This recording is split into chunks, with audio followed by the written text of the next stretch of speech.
Fire for your mind. Are not anywhere near. Condition.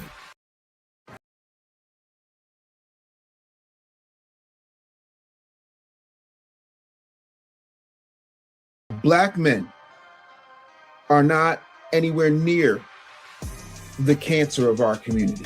We did not create slavery. We did not create redlining. We didn't create mass incarceration, underfunded schools, the wage gap, bank deserts, food deserts. We did not create this media machine that keeps people like Andy Cohen and Leor Cohen and let's see here, Jimmy Iovine in the billions.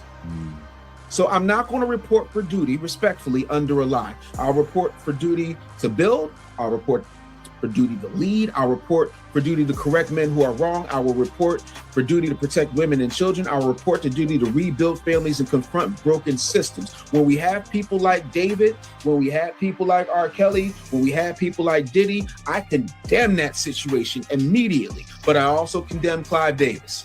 I also condemn Leor Cohen. I also condemn Andy Cohen, Scooter Braun, and everybody who is in charge of perpetuating this thug, gangster, nonsensical mythos of black men that becomes the standard as opposed to the exception, while also elevating a soft beta male simp mangina mentality that does not serve us when it comes to our communities and would not be tolerated in anybody else's community. Because black, then your consciousness is of one thing. I don't associate with somebody who does the Negroes. I don't deal with them because their consciousness is not black. I don't agree with them because I believe that you can't have a black community unless black men are leading their communities. But when you got a generation of women who conspire with liberal white women, they conspire with maladaptive policies. We're in the situation that we're in now because of that. And when things happen, you have these people that have this pro-black ideology. I call it static blackness. And the presumption is that just because your skin color is black, your consciousness got to be black. But here's the problem with that, DJ Hamp. Black people were never won in Africa. Should men fight in social and communal wars? When voluntary servitude undermines heteronormative masculinity, here's why it never works. And that's not true. Manospheres are from different backgrounds, different worldviews.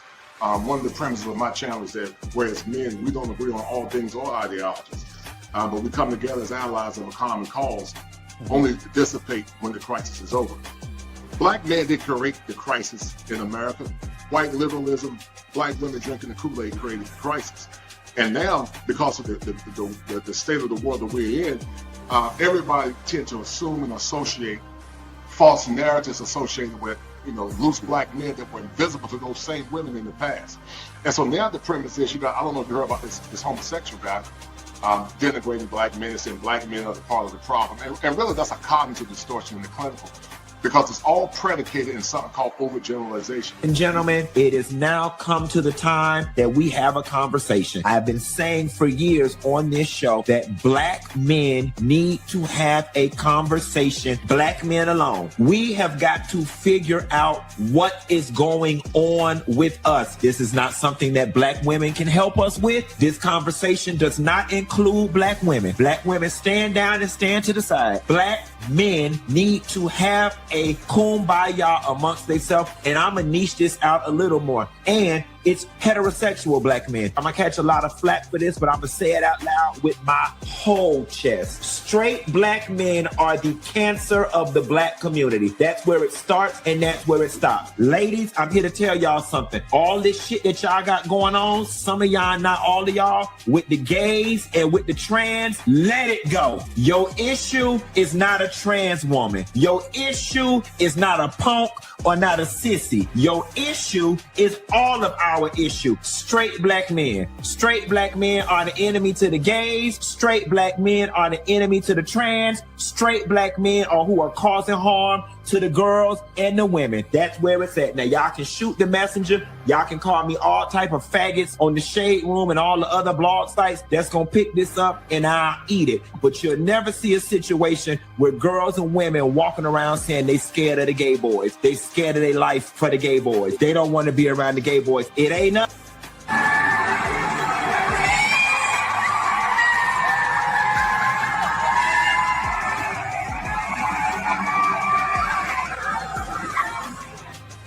Tasha K, we've been good since Spoon's wedding. Somehow or another, you got a wild hair up your ass and decided, let me pick shit with Funky Dineva. And why? When people can't access you physically, they will try to access your emotions. Try to keep my peace with you. Okay? But Tasha K, I want you to know this, and you can put this on record. Okay? You can put this on record. The next time I publicly see you, I am going to walk up to you and I'm going to the shit out of you, and then I'm already just throw my setup and be ready to f your husband. And the sad part about it is I actually like your husband a lot. I have no problems with your husband. You, on the other hand, Tasha, you the same raggedy bitch that every time you see. So Atlanta people, how come every time somebody driving crazy, it's somebody with a Florida? You don't talk like that, nigga. Put some goddamn bass in your voice. Straight black men are a cancer to the black community. Straight black men are the cancer of the black community. Black men are the cancer of the black community. The comment that I dropped was that I agree and reporting for duty. I understand why my name wasn't mentioned. It was recently brought to my attention that some dude obviously looking for attention, so I won't mention his name. And honestly, I appreciate it, because what that tells me is this. There's an awareness that if black people are directed to my platform, they're going to encounter something very different from the typical conversation. What makes our country great and what we learned coming out of Vietnam is that we have a stronger military when it's voluntary, not a draft. I'm down for service when I choose it, not when it's imposed on me. Okay? I'm down to sign up and serve when the cause is right, when I feel compelled in my soul to sign up, but not when it's imposed from top down in a draconian net to serve those who would mock me, to serve those who wouldn't piss on me, to put me out if I was on fire. You take a small sample size of black men that are complicit in the problems in the black community, and you falsely equivocate all black men with those issues. And that's a false assumption, because most black men are not complicit in that nonsense. Black men didn't create the manosphere. Liberal dogmas create the manosphere, and black men begin to come together trying to find answers and solutions. Now look at it on the bell curve. On the average, most black men are centrists. Look at right in the center, they're average. These decent black dudes. Do you have some outliers at extreme? Sure. That's a small percentage. But then you got those that excel. But, you know, you've got Manosphere 1, Manosphere 2, Manosphere 3, Manosphere 4. But we're like denominations. We're like, it's no different than the Crips and the Bloods that we were talking about a minute ago. The Crips and the Bloods are black, but they're not from the same conscious tribe. So people always make these false assumptions just because your skin color is black, then your consciousness is of one thing. I don't associate with something.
Fire for your mind. Kosher Clinician. If If it ain't seven, it ain't kosher. Heaven and hell, that's what they told you. Real men put the strap down and we can toss them. Young heads picking back up and young dolphins. This is our culture. Now we talking kosher. Clinician, masculinity issues, absent fathers who miss you, mama drama don't kiss you, all a part of the ritual, this is how they get you, separate the men, women clipping babies pretend to, damn, lovers, haters acting like vultures, if it ain't seven, it ain't kosher, if it ain't kosher, ain't right, gotta divorce us, if it ain't seven, it ain't kosher, if it ain't kosher, ain't right, gotta divorce us, if it ain't seven, it ain't kosher, if it ain't kosher, ain't right, gotta divorce us. This is kosher condition. 7 wonders, the whole world gotta listen. This is kosher condition. 7 wonders, the whole world gotta listen. This is kosher condition. 7 wonders, the whole world gotta listen. This is kosher condition. 7 wonders, the whole world gotta listen. Listen. All right, guys, thank you for the 25 that are watching. We're going to have a great show on today. Shout out to everyone that's tuned in. Shout out to my brother, A Peaceful Life. Go check that brother out, man. Doing awesome content, doing phenomenal work, giving a lot of brothers fire game like myself. And go check that brother out, guys. But we're going to get into it. It's going to be a great show. And this show more or less harkens into a conversation that was done recently between the guy, Voluntary Whitfield, and also some of the guests on, I think, Dave Anderson and Obsidian, Mami Ali, and Ask a Brother podcast. But more or less, I was on Dave's channel. I was looking at some of his work, and I happened to see some of this, and also some of the clips from Obsidian. And I got real creative with this particular topic, guys, because the topic is simplified versus AWOL. And I did it intentionally by using the word simper, not simper, because simper means simping, simplified. Instead of simplified in the Marines. You know, black men are expected to go to a war they never created and to fix things that are out of their control and also to fix things outside of their purview. And so we're going to have a very powerful conversation on today, guys. Make sure you share the stream, donate to the channel, and happy Mother's Day to all the women that are honorable women that love their husbands, love their fathers, love their brothers. Shout out to those women. And also, guys, make sure you protect the honorable women that protect you, because your service is not free, and you should never give your masculinity away in the context of voluntary servitude. So we're going to get ready to kill it, me, my man, Peaceful Life, guys. And let's get into it. Let me play this theme real quick, and we're going to get into it. And we're going to break this thing down in a few minutes, because you guys know what the drill is, and we're about to kill it. Hold tight. 17 minutes after the hour, 7 o'clock. Got my man Peaceful Life in the house. We're going to have a powerful show once again. Why voluntary servitude never works because of this. Enjoy the show, guys. And let's have a conversation.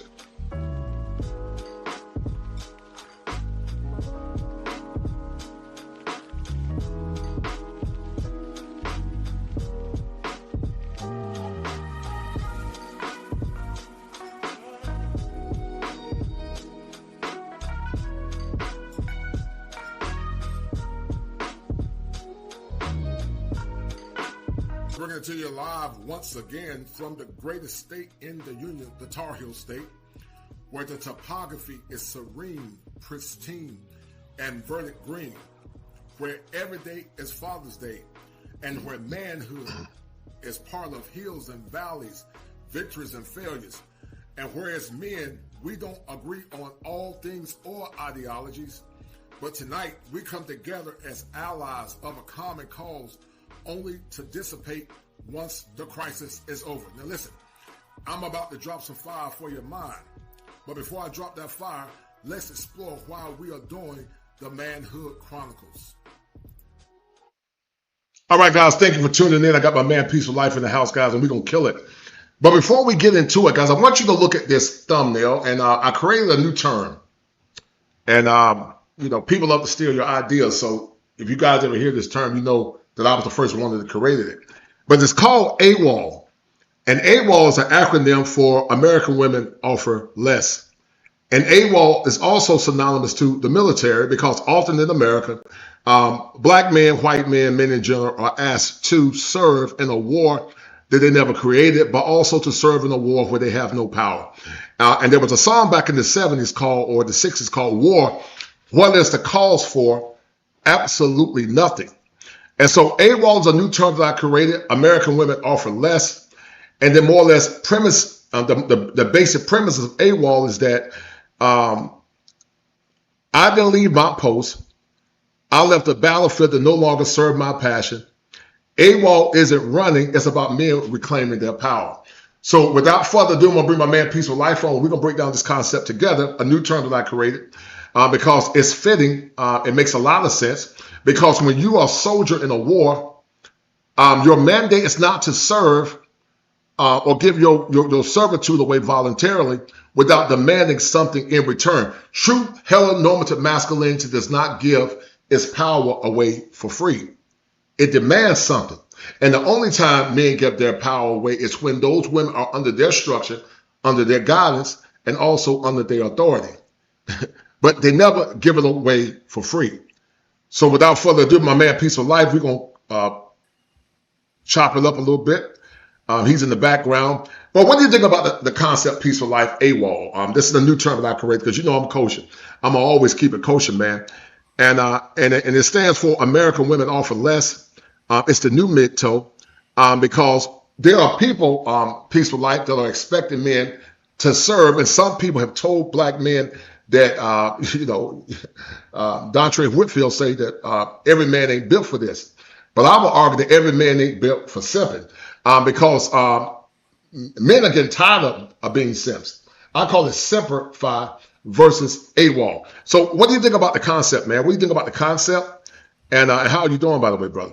Hey, salute to you, man, and happy Mother's Day to all the wonderful, beautiful mothers out there, and your mother, of course, and all the mothers of the gentlemen that are tuning in today. I think it's absolutely excellent. The idea, of women offering less, especially modern women, right? But society still holding men to these traditional standards is absolute insanity for women that don't even respect manhood, masculinity, or anything of a traditional nature.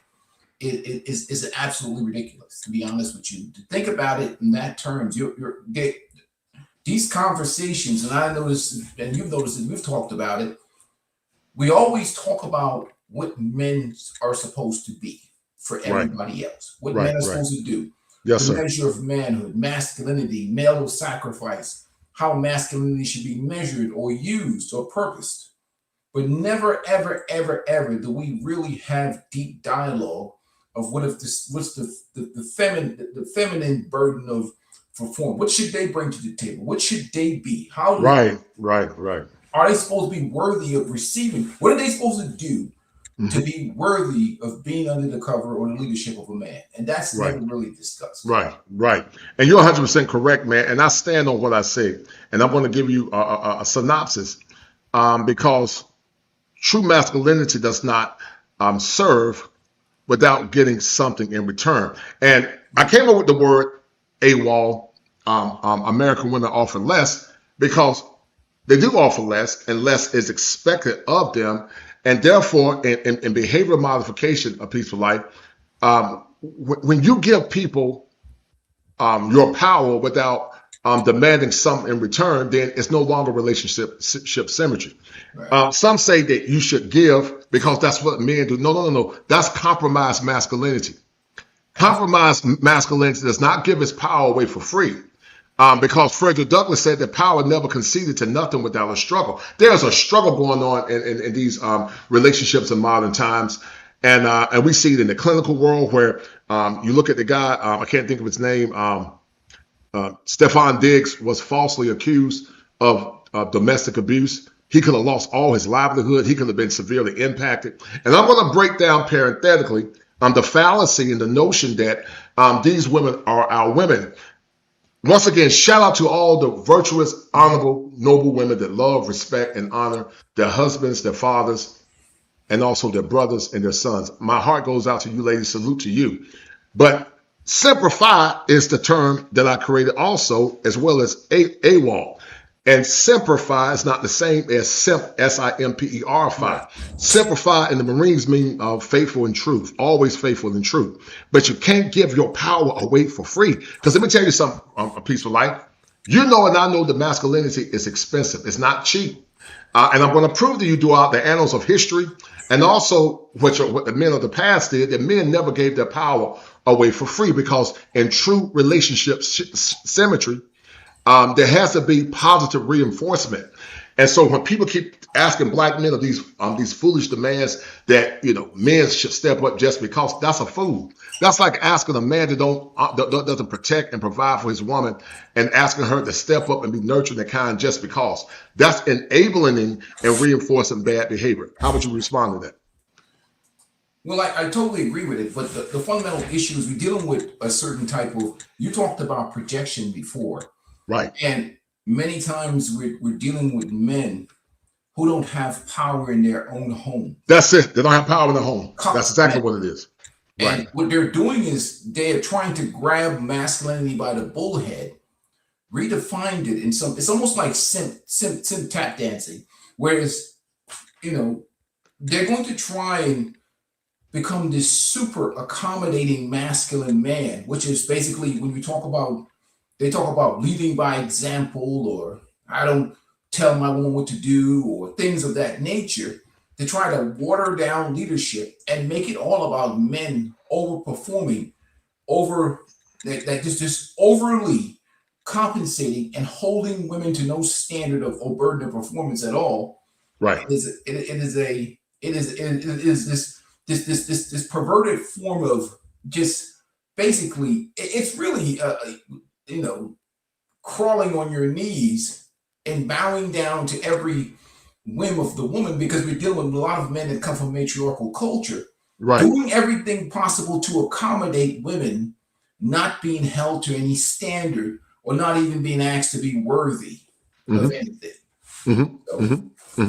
Well, listen, I appreciate that, John Smith, for that 5, man. Yeah, I'm about to get that branded, because you know you got a lot of dusty people to steal your ideas, man. Won't give you credit. That's a term I created, AWOL, and it stands for American Women Offer Less, and it's synonymous to the concept also of men going their own way.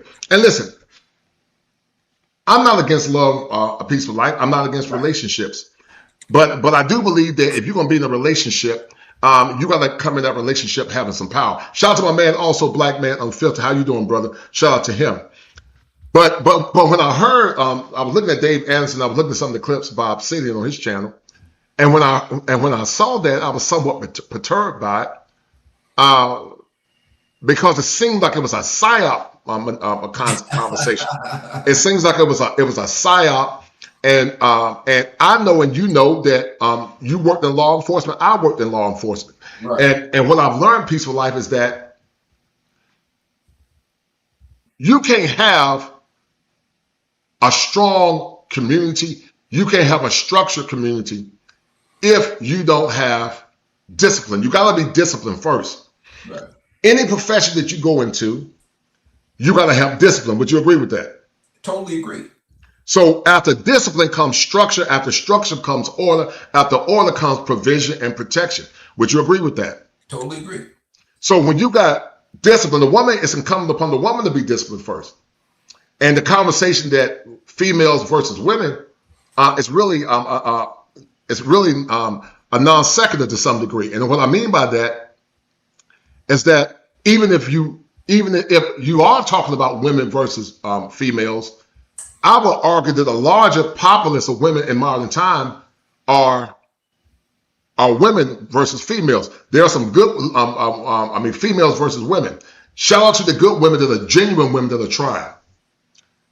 Shout out to good women that are trying. Shout out to the good women. But it's a small number. I had a conversation with Maggie, the substitute teacher, Peaceful Life, right.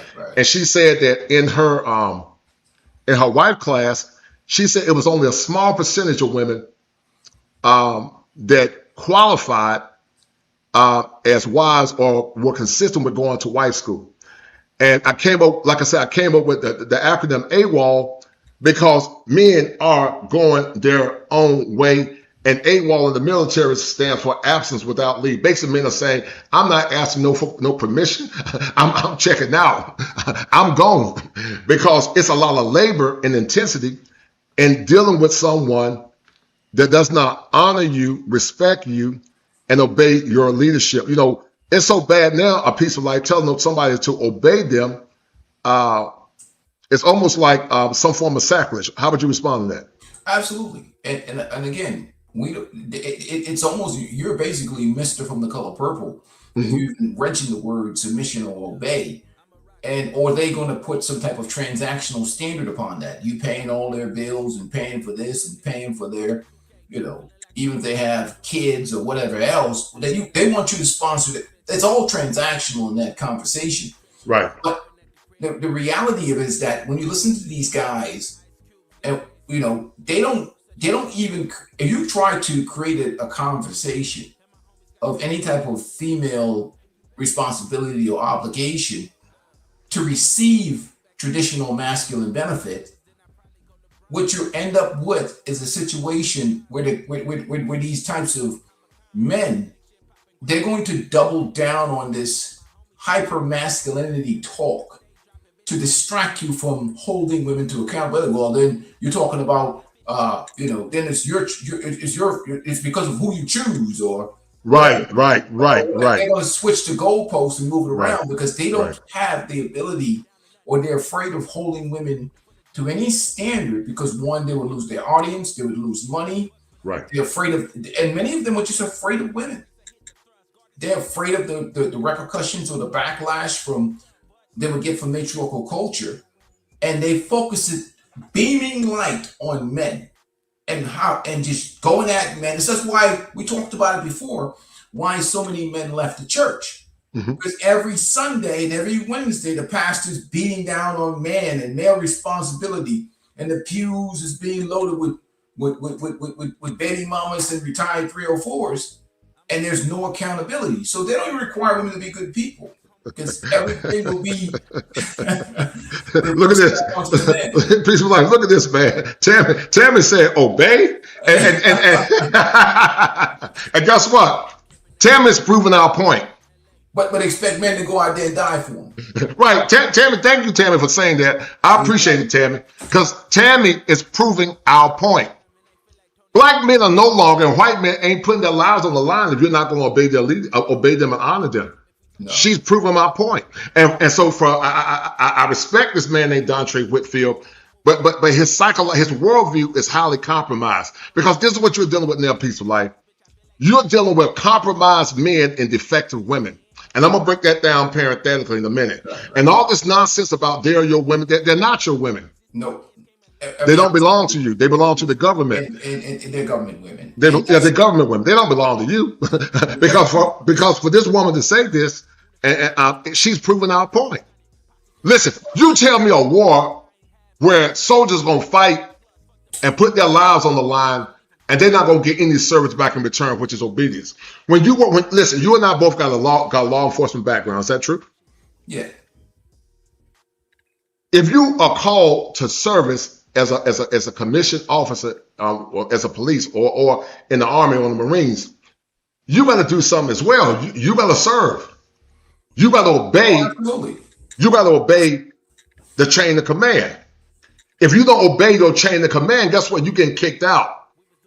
They're not going to put their lives on the line for disobedient soldier. But see, it's gotten so bad now, Peaceful Life, that so many men have been compromised. They don't even use husband and wife no more. They use the word partner, because see, partner is a way of simplifying true heteronormative masculinity. That's why these women struggle with the word, right? That's why they struggle with the word wife. Because see, when you say wife means that you're the leader and she follows your leadership. It doesn't mean she don't have autonomy. Right. It doesn't mean that sometimes you don't defer, but it means that she follows you if she wants your provision and your protection. But when Dontre Whitfield, and I don't have nothing against the guy, I don't even know him, came over his fallacious assumption, and this is no disrespect to him, that real men or all men ain't built for this. He's right. I'm not gonna simp, Because I'd rather go AWOL than to be part of what's called Semper Fi. And you got a lot of men caught up in Semper, not Semper, because Semper Fi means for truth and service always, not Semper Fi. And basically his talking point is tied to men being simps and men giving their service away for free. You can't expect men to go into service and fight for people that don't honor them, respect them, and obey them. And I'm gonna break it down in a couple of minutes. I'm gonna show you parenthetically what I mean by this. Let me show you something. Hold tight. When you look at this, Semper Fi versus AWOL, this is psychological suicide, brother. This is psychological suicide because I want you to look at carefully the clip art that I created and tell me what you see or what message I'm trying to convey. Peaceful life based on what you see. Tell me what you see. Look at it carefully though. And tell me what you see from the left side to the right side to the left side, and also in the middle. Tell me what you see. Because I did that intentionally. Oh, yeah, you're talking about the uniform difference in that. Right. Well, yeah, look at it carefully and tell me what you see.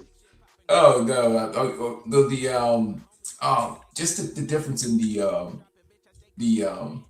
service level, and also to, you know, obviously, yeah, you can tell that. I mean, Brother Obsidian is wearing a commander type get up.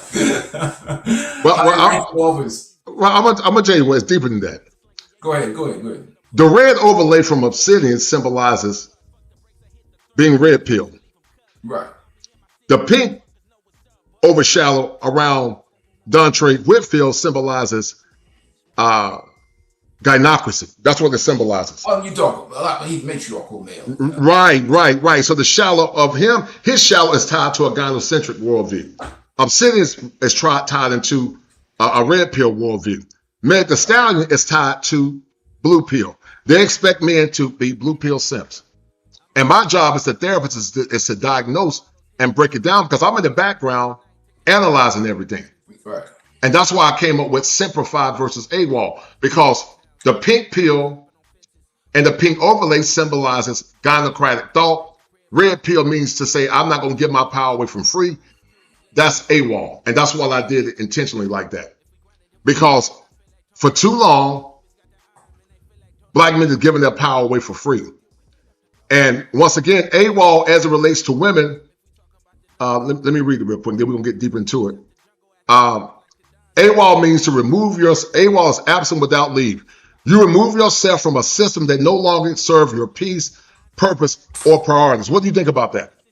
I totally agree. And I talk about it all the time on the channel, because at the end of the day, you know, you want masculinity without offering anything from the female side to be worthy of that masculine sacrifice that comes with what men have to do to have a family, to have kids.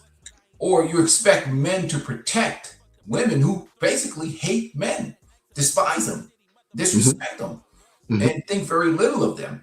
And that's just an altruistic mentality of just self-sacrifice. Just basically you're a disposable tampon. And that's why I talk about a lot on my channel, about the idea, the mentality of men supposed to be these droids, these mindless droids, just putting themselves on the line for women or communities or people who don't even like them. Right. I won't do anything for them. Right. And so AWOL is the new MGTOW. Men aren't just walking away from marriage, they're walking away from engagement, entitlement, and emotional extortion. You and I often talk about Scott Galloway, and I'm gonna get into that in a minute. Oh, that guy. We talk about Scott Galloway. Modern women in the problem. Many modern women prioritize attention, validation, and options over loyalty, partnership, and growth. I don't like that word partnership, but what do you think about that? Well, absolutely. And even when you add in their social media, because that's a whole big thing now. But absolutely, the man himself, and I made this statement before, and I know a lot of men it's kind of, most married men now, not all, there's an exception of masculine brothers like yourself, they're ranked behind the dog in the house in terms of their own, the way they're treated, their own respect in that environment. They're literally living a cucked life. unfortunately. And then you see guys like Whitfield. Whitfield is the ultimate matriarchal male type guy, because whatever he has a conversation, it always reverts back to what men's supposed to be doing. Right. Any inclination of giving orders as a leader is revert back to, oh, I lead by example, which is true. You're supposed to, because a good leader leads by example, but he also leads by command and authority. Right. Listen. You're 100% correct. Good men lead by examples when they control their environment. Right. Good men don't lead when they don't have no control of their environment, and when the environment that be is not pouring in and giving back as well. Being a servant leader, their expectation is discipleship. Would you agree with that? If you're a servant leader, part of that is also being a student of the master or the master teacher. Would you not agree with that? Totally. Because you're not going to do service to the master teacher while the master teacher is giving you service by humbling himself, then it's a defective mission. And that's why I say you got a bunch of compromised men and you got a bunch of defective women. I'm going to break it down, because let's say if Dontre Whitfield's intention was right, his methodology was highly flawed because he doesn't understand clinical concepts. He doesn't understand behavior modification, and he does not understand systems. He doesn't understand how systems work. And we're going to break it down in a minute. So you protect your purpose. You walk away from what weakens you. You build a life that honors you and your legacy over likes, purpose, and pleasure. And that's what true masculinity does, man. It's willing to walk away. It's willing to walk away, and it's willing to demand something in return. And if it doesn't get what it's looking for, guess what? It just walks off into perpetuity. That's why I came up with the new term AWOL. AWOL, because what's going on now is simplify. Simplify. Just give your service away for free. Just give your service away for free, Roger. Go ahead, brother. No, and I was thinking about it, the rise of these matriarchal males and the jellyback simps, I call them. And Whitfield is one of them. He particularly panders to a community that runs on feelings, just like the pastors do now, just like all these other podcasters. They pander to a community. They pander. Yes. Feelings. Right. And what they've gotten real good at is word salad. Word salad, right. Manipulation. When they really cannot say or hold the women accountable, or they won't make any money, they can't say anything that's may come across as patriarchal leadership. Mm-hmm. Because what is easy to do is to keep doubling down or projecting on this masculinity thing. Oh, well, this is what's supposed to be the man. This is what a man's supposed to do. You're supposed to be a leader. Or you just pick wrong. Everything is a circular conversation around manhood, male responsibility, and what men's supposed to be doing for everybody else. Right. And nothing about what he's supposed to be receiving. Right. Or whether people are even, and again, we're talking about 2026. And he's talking about a world of the early 1900s. The world has completely changed. These women have ran programs. They've advocated in every ounce of their being to create a world where they don't have to listen to men. They don't. Yeah. They don't. And then on the flip side, they're still expecting men just to give voluntary servitude. That's why I said voluntary servitude never works. It never works because back in the 80s, back in the 70s, the song was war. What is the cause for peaceful life? Absolutely nothing. Right. No man is going to put his life on the line if he's not getting nothing in return. Think about the veterans, man, that go and put their lives on the line for America and how many times they're not honored. Once again, this is Mother's Day. But on Mother's Day, all the restaurants are filled up, peaceful life. Right. All the restaurants venerate moms and they venerate women.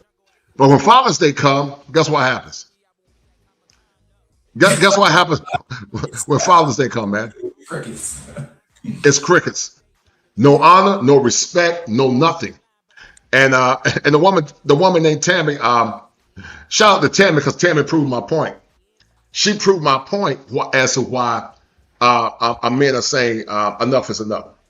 She proved my point because she got triggered. Don't you know there are women now that if you use the word obey, it triggers them.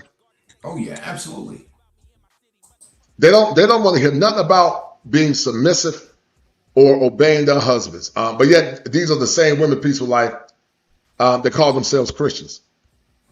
Oh yeah, they're in church now, and again, but the problem is that the church and Christianity has been hijacked by these women who are trying to, one, I say religious their way into a long-term relationship or marriage with a man, because they're going to say, okay, or erase their past. They're going to say, well, I want to live a righteous, godly life, and I've been celibate for 1 year and going to church, and Christ has cleansed me of all that heavy, vigorous pounding of the past.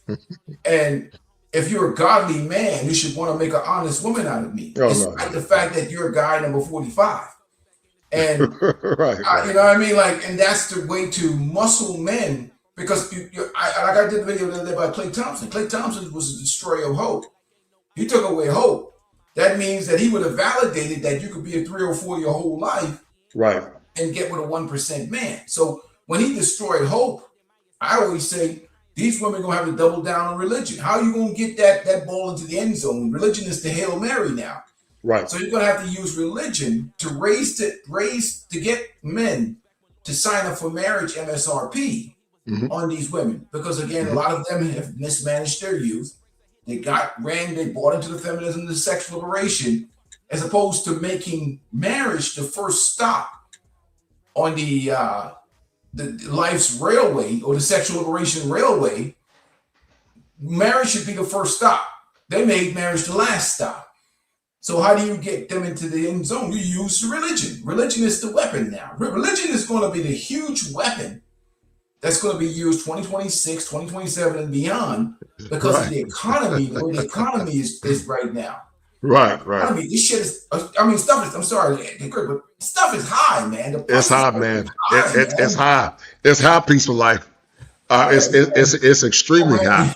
You have to use whatever you got to use to get these dudes in relationships. Man, listen, man. Dudes ain't coming from a relationship like that. Listen, man. My wife, I've been with my wife for 30 years, man, and we had our ups and downs like any couple. But guess what? She's happy.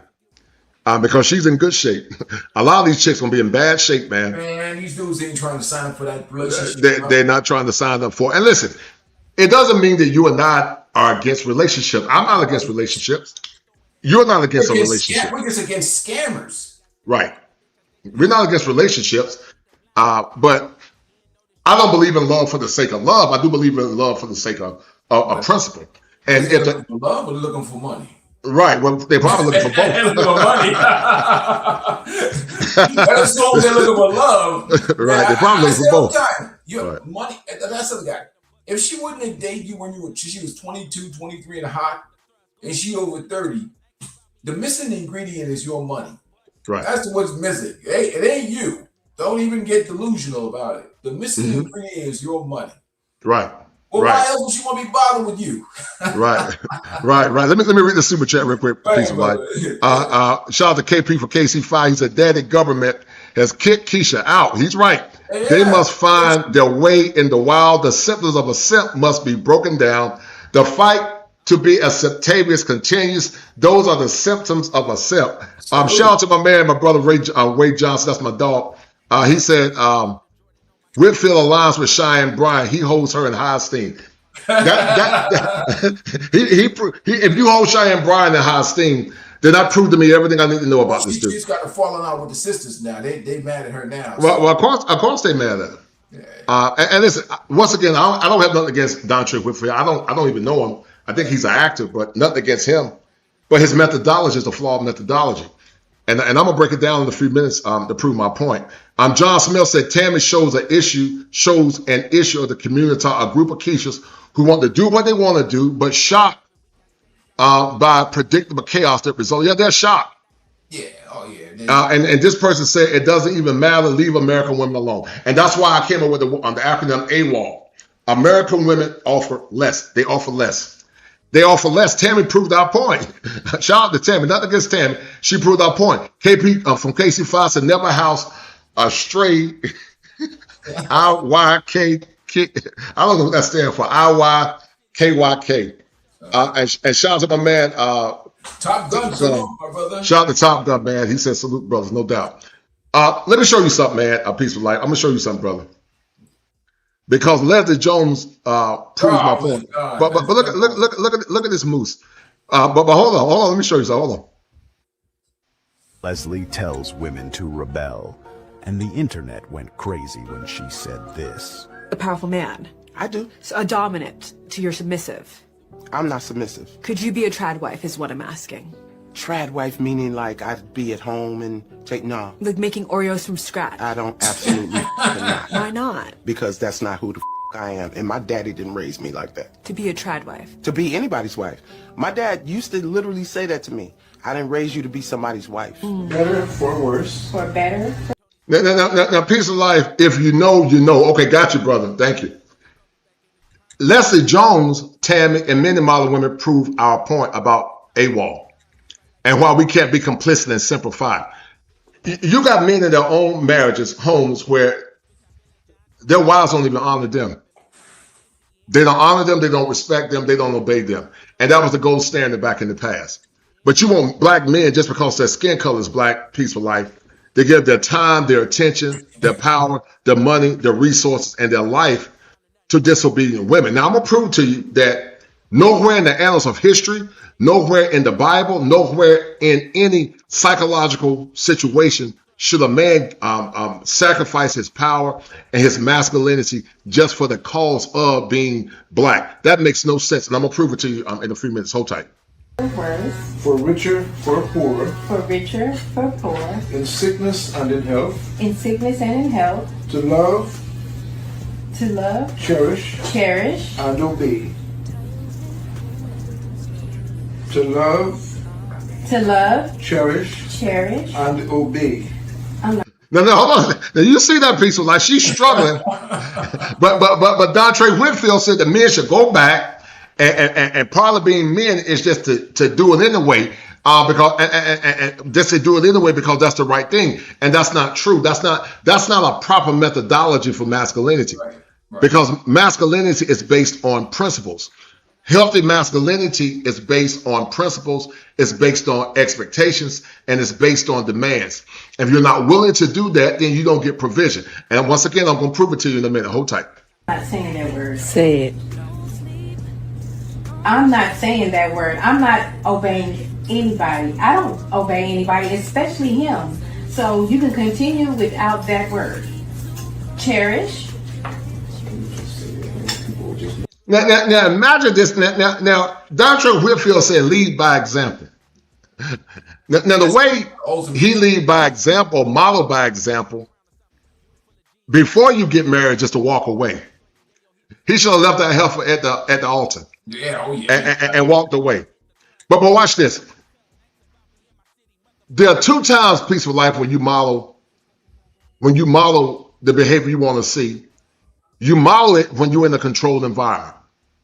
And so the best way to model that is with a woman that honors you, respects you, and obeys your leadership. And you honor and you model that by showing her what you expect from her in the relationship, because you teach people who you are and you teach people how to treat you. But the next way, what a true masculine man does, that's an AWOL, what he does is that he just walks away. He don't even argue with her. He models his masculinity by just walking away. How would you respond to that? And before you tell me, go ahead, bro. Go ahead, brother. Mm-hmm. The fact that in this particular situation, there's so many problems and so many issues with this brother from the beginning.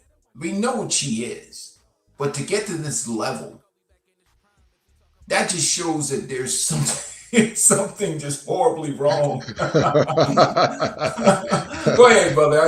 I was just thinking that. How did he get to what type of simping? Can he just tell that this is the most masculine, aggressive, the level of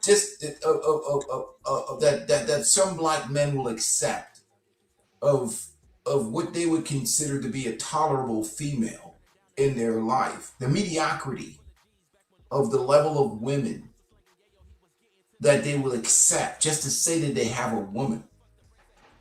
That's the shame that really, because we have to improve on some of the brothers' standards for what they select in women, but the level of disrespect that they will accept is what's really disturbing in this whole clip. Go ahead, brother. Hold tight. I'm not obeying nobody. I'm not saying that word. You think I am about to start my life off obeying a man? Never. I'm not obeying anybody. Say it, girl. So we can continue. We can continue without me saying that word. All right, so shit. it's get out of there. What spell does she have on him? I don't know. What the hell I don't know. Well. Listen. That's why I'm gonna break down to you why you got a lot of defective men. I mean, defective women and compromised men, and I'm gonna prove it to you in a minute. But let's look at this clip. I'm gonna show you something. Let's look at this clip. Actually, let's look at this first. Hold tight. Are not anywhere near the cancer of our community. We did not create slavery. We did not create redlining. We didn't create mass incarceration, underfunded schools, the wage gap, bank deserts, food deserts. We did not create this media machine that keeps people like Andy Cohen and Leor Cohen and let's see here, Jimmy Iovine in the billions. And shout out to Dave Anderson, man, for doing that excellent breakdown. Excellent breakdown by Dave Anderson. Reason, man. Yeah, definitely the voice of reason. Shout out to that brother for giving a powerful breakdown because his synopsis is perfect. He got a perfect synopsis, man. I see the brother Darwin has come a long way too. Right. Shout out to him. Shout out to the brother Darwin because man, he's making the hair on the back of my neck stand up because he was talking some strange things, man. Right. Shout out to Darren. Go ahead, brother. Go ahead. Now he started to make me wonder, like, what the hell is he talking about? Because I think what happens sometimes in life is men take their anecdotal situation and they dismiss the reality that's going on outside for the average everyday man. Right. And just because your circumstances may be totally different, that doesn't mean we tend to show a lack of empathy for men. Don't get me wrong, men should rise to a certain level in a certain occasion and perform. But what happens inevitably is that when you start dismissing the reality of what's out here in these streets and what men are having to choose from, and that woman was a great example when he made the word obey. We cannot live in this anecdotal bubble where we project our own, thoughts and beliefs so much onto other men. Mm-hmm. And ignore the realities of what's going on out here in the streets. I totally agree. He said right after that statement, I'll be heading for the exit. Right. And that's AWOL. You got to walk away. You got to walk away. Shout out to Cody Trucker. I think he's from your channel, Roger. He said AWOL is a brilliant term. It's brilliant. I'm a 54-year-old man that relates to both of you. This is a great video to listen to on a Sunday evening. No doubt. Shout out to one of your guys, Roger. Shout out to him. And shout out to Tim Howell. Guys, make sure y'all hit the like button. Show Peaceful Life some love. Put your cash app up, Peaceful Life. Make sure you guys donate to the channel. Support Peaceful Life and also support myself. He's being gracious with his time to come on and do this show. And guys, it took me a lot of time to put this show together. But before I get into the gravitas of this video, because Dave Anderson had a perfect breakdown. I love Dave. Dave has been the voice of reason, man. He's been the voice of reason, man. I got no respect for him. He kicked in, but my favorite thing with Dave is when he talked about reporting for duty. But the reality is these guys are panderers and simps, matriarchal males, and this is what they do constantly, all day, every day to a female audience. A matriarchal female audience, and then you have a whole bunch of simp men, like the guy standing at the altar with that. I'm not going to say it, but that specimen, with female organs. I don't know what the hell he's about to marry. That guy's going to get tortured. I mean, let's be honest. That guy, she's going to tear his soul apart like them Hellraiser demons. But you know what's coming to that guy. That guy will be a shadow of himself in another year or so. It's just going to destroy him. I have no idea. You can't reward bad behavior. Hold tight. Let's finish getting into it. Hold on. I'm not going to report for duty, respectfully, under a lie. I'll report for duty to build. I'll report for duty to lead. I'll report for duty to correct men who are wrong. I will report for duty to protect women and children. I'll report to duty to rebuild families and confront broken systems. When we have people like David, when we have people like R. Kelly, when we have people like Diddy, I condemn that situation immediately. But I also condemn Clive Davis. I also condemn Leor Cohen. I also condemn Andy Cohen, Scooter Braun, and everybody who was in charge of perpetuating this thug, gangster, nonsensical mythos of black men that becomes the standard as opposed to the exception, while also elevating a soft beta male mangina mentality that does not serve us when it comes to our communities and would not be tolerated in anybody else's community. And so hold tight. I'm going to play this little part, and then I'm going to break down where the psychological concept piece of life called undoing. I'm going to break that down. But let me play this clip. Hold tight. Right. Then your consciousness is of one thing. I don't associate with somebody who does to Negroes. I don't deal with them because their consciousness is not black. I don't agree with them because I believe that you can't have a black community unless black men are leading their communities. But when you got a generation of women who conspire with liberal white women, they conspire with maladaptive policies. We're in the situation that we're in now because of that. And when things happen, you have these people that have this pro-black ideology. I call it static blackness. And the presumption is that just because your skin color is black, your consciousness got to be black. But here's the problem with that, DJ Hamp. Black people were never one in Africa. So my premise has always been this piece for life. Many people or some in the pro-black community think just because somebody's skin color is black, you're supposed to give your love, devotion, and servitude just because. And that's a fallacy. Because what that does, it leads to compromised masculinity. Listen, when you're a real man, you don't compromise your core standards, values, or belief systems. Would you agree with that? I totally agree. And the problem that we have in America is that you cannot rebuild a black infrastructure if the infrastructure by default is already damaged. And I'm going to show it to you. Let me show you something. I'm going to show you something.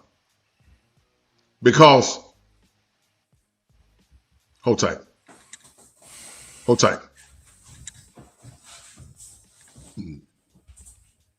True masculinity is based on being a five-star recruit. Honor, courage, commitment, simplified. But what we're asking young men to do is this, Peaceful Life. We're asking young men to put their lives on the line, to stand up and be compromised men just because somebody's skin color is black. And so most young men, Peaceful Life, have not been equipped.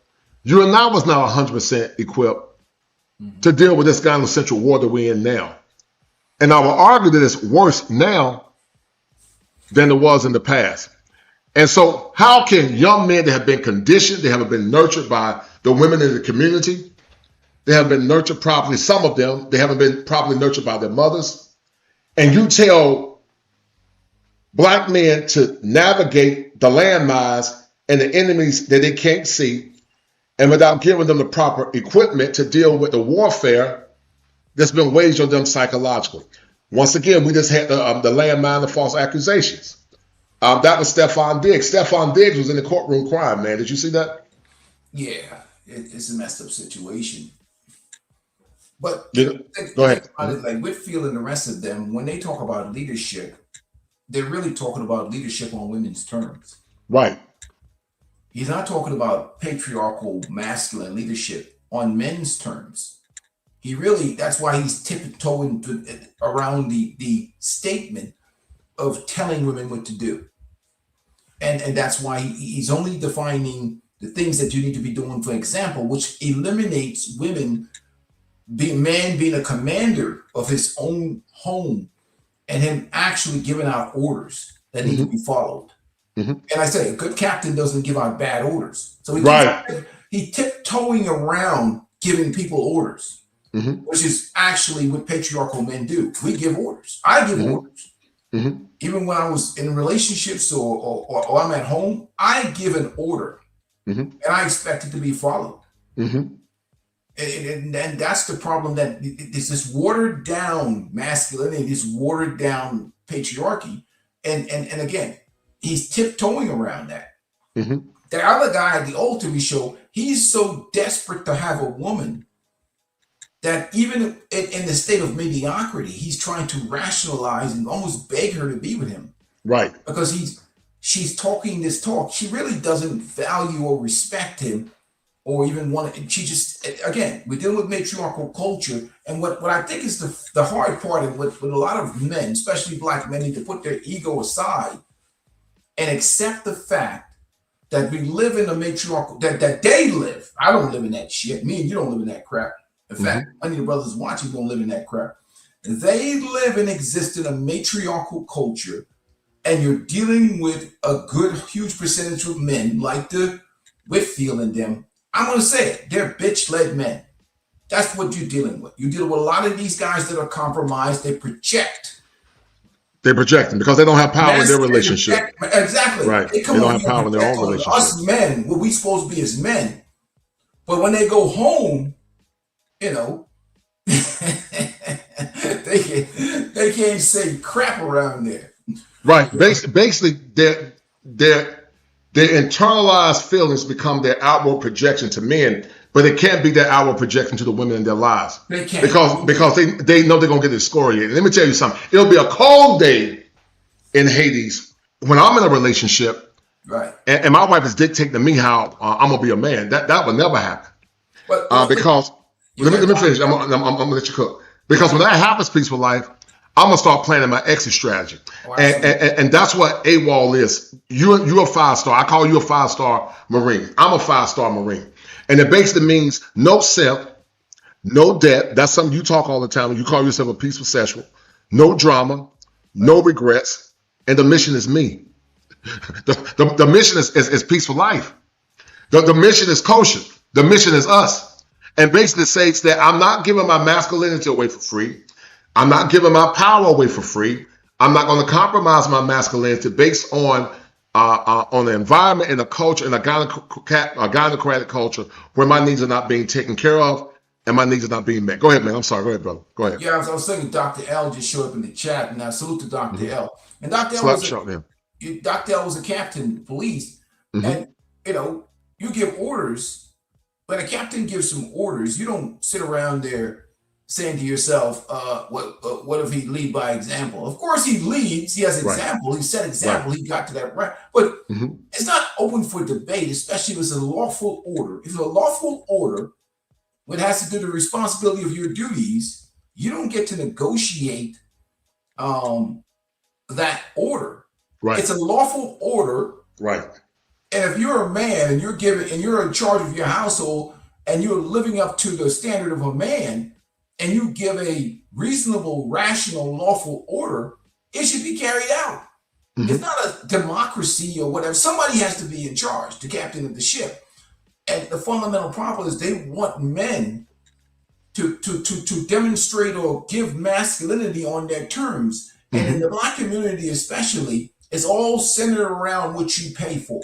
It has nothing to do with any type. It's all about what you can pay for them. Right. It's all what you can pay for. They talk about yes, sir. Go ahead, brother. Leadership. All they talk about is money.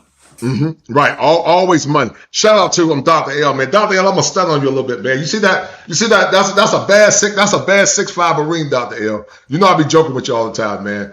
That's a bad 6'5" Marine, man. That's a 5-star Marine, Dr. L. I'm about to stun on you a little bit. Shout out to Mr. George. He said AWOL is great, but that's the Army. Marines is unauthorized acts. Okay, all right. Appreciate it, Mr. Jersey. I appreciate it, brother. But let's get back to it, man.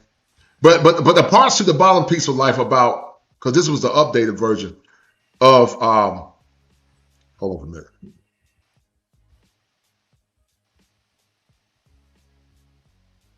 Hold on a minute. But the updated version about shout out to Cortez about Well, actually, I can't see it on the screen, but no drama, no regrets. Mission is me. When did you start going on your me mission, Peaceful Life? When did you start doing that? When you start doing, yes, sir. When did you start going on your me mission? Go ahead, man. Shoot, I started that years ago, maybe 20 plus years ago. And I think what happens is this: when I started I really wanted to understand why, for those men who try to play by the rules and do the right thing, for most of the times, you end up in a situation where even if you try to do the right things, you still end up in a situation where you have to constantly check disrespectful situations. And it came to my understanding. I really didn't understand a certain level of indoctrination that was really going on deep in the culture, and the programming that was going on in the culture that created a certain mindset and mentality towards men, where women were just really coached and nurtured and mentored not to follow masculine leadership. Right. So you end up in a situation where you're dealing with women that were raised to compete against men. We're not raised to be in leadership. Hold on. Shout out to Cortez Smith. Cortez said, he said, actually 6'6", a Marine with shoes on. Dr. L said, it ain't the size of the dog in the fight, it's the size of the fight. The dog, we know Dr. L had to stun on you, man. Mr. Jordan said Marine had just corrected. Yeah. No, I appreciate it, brother. You're correct. I appreciate it, man. Thanks for the correction.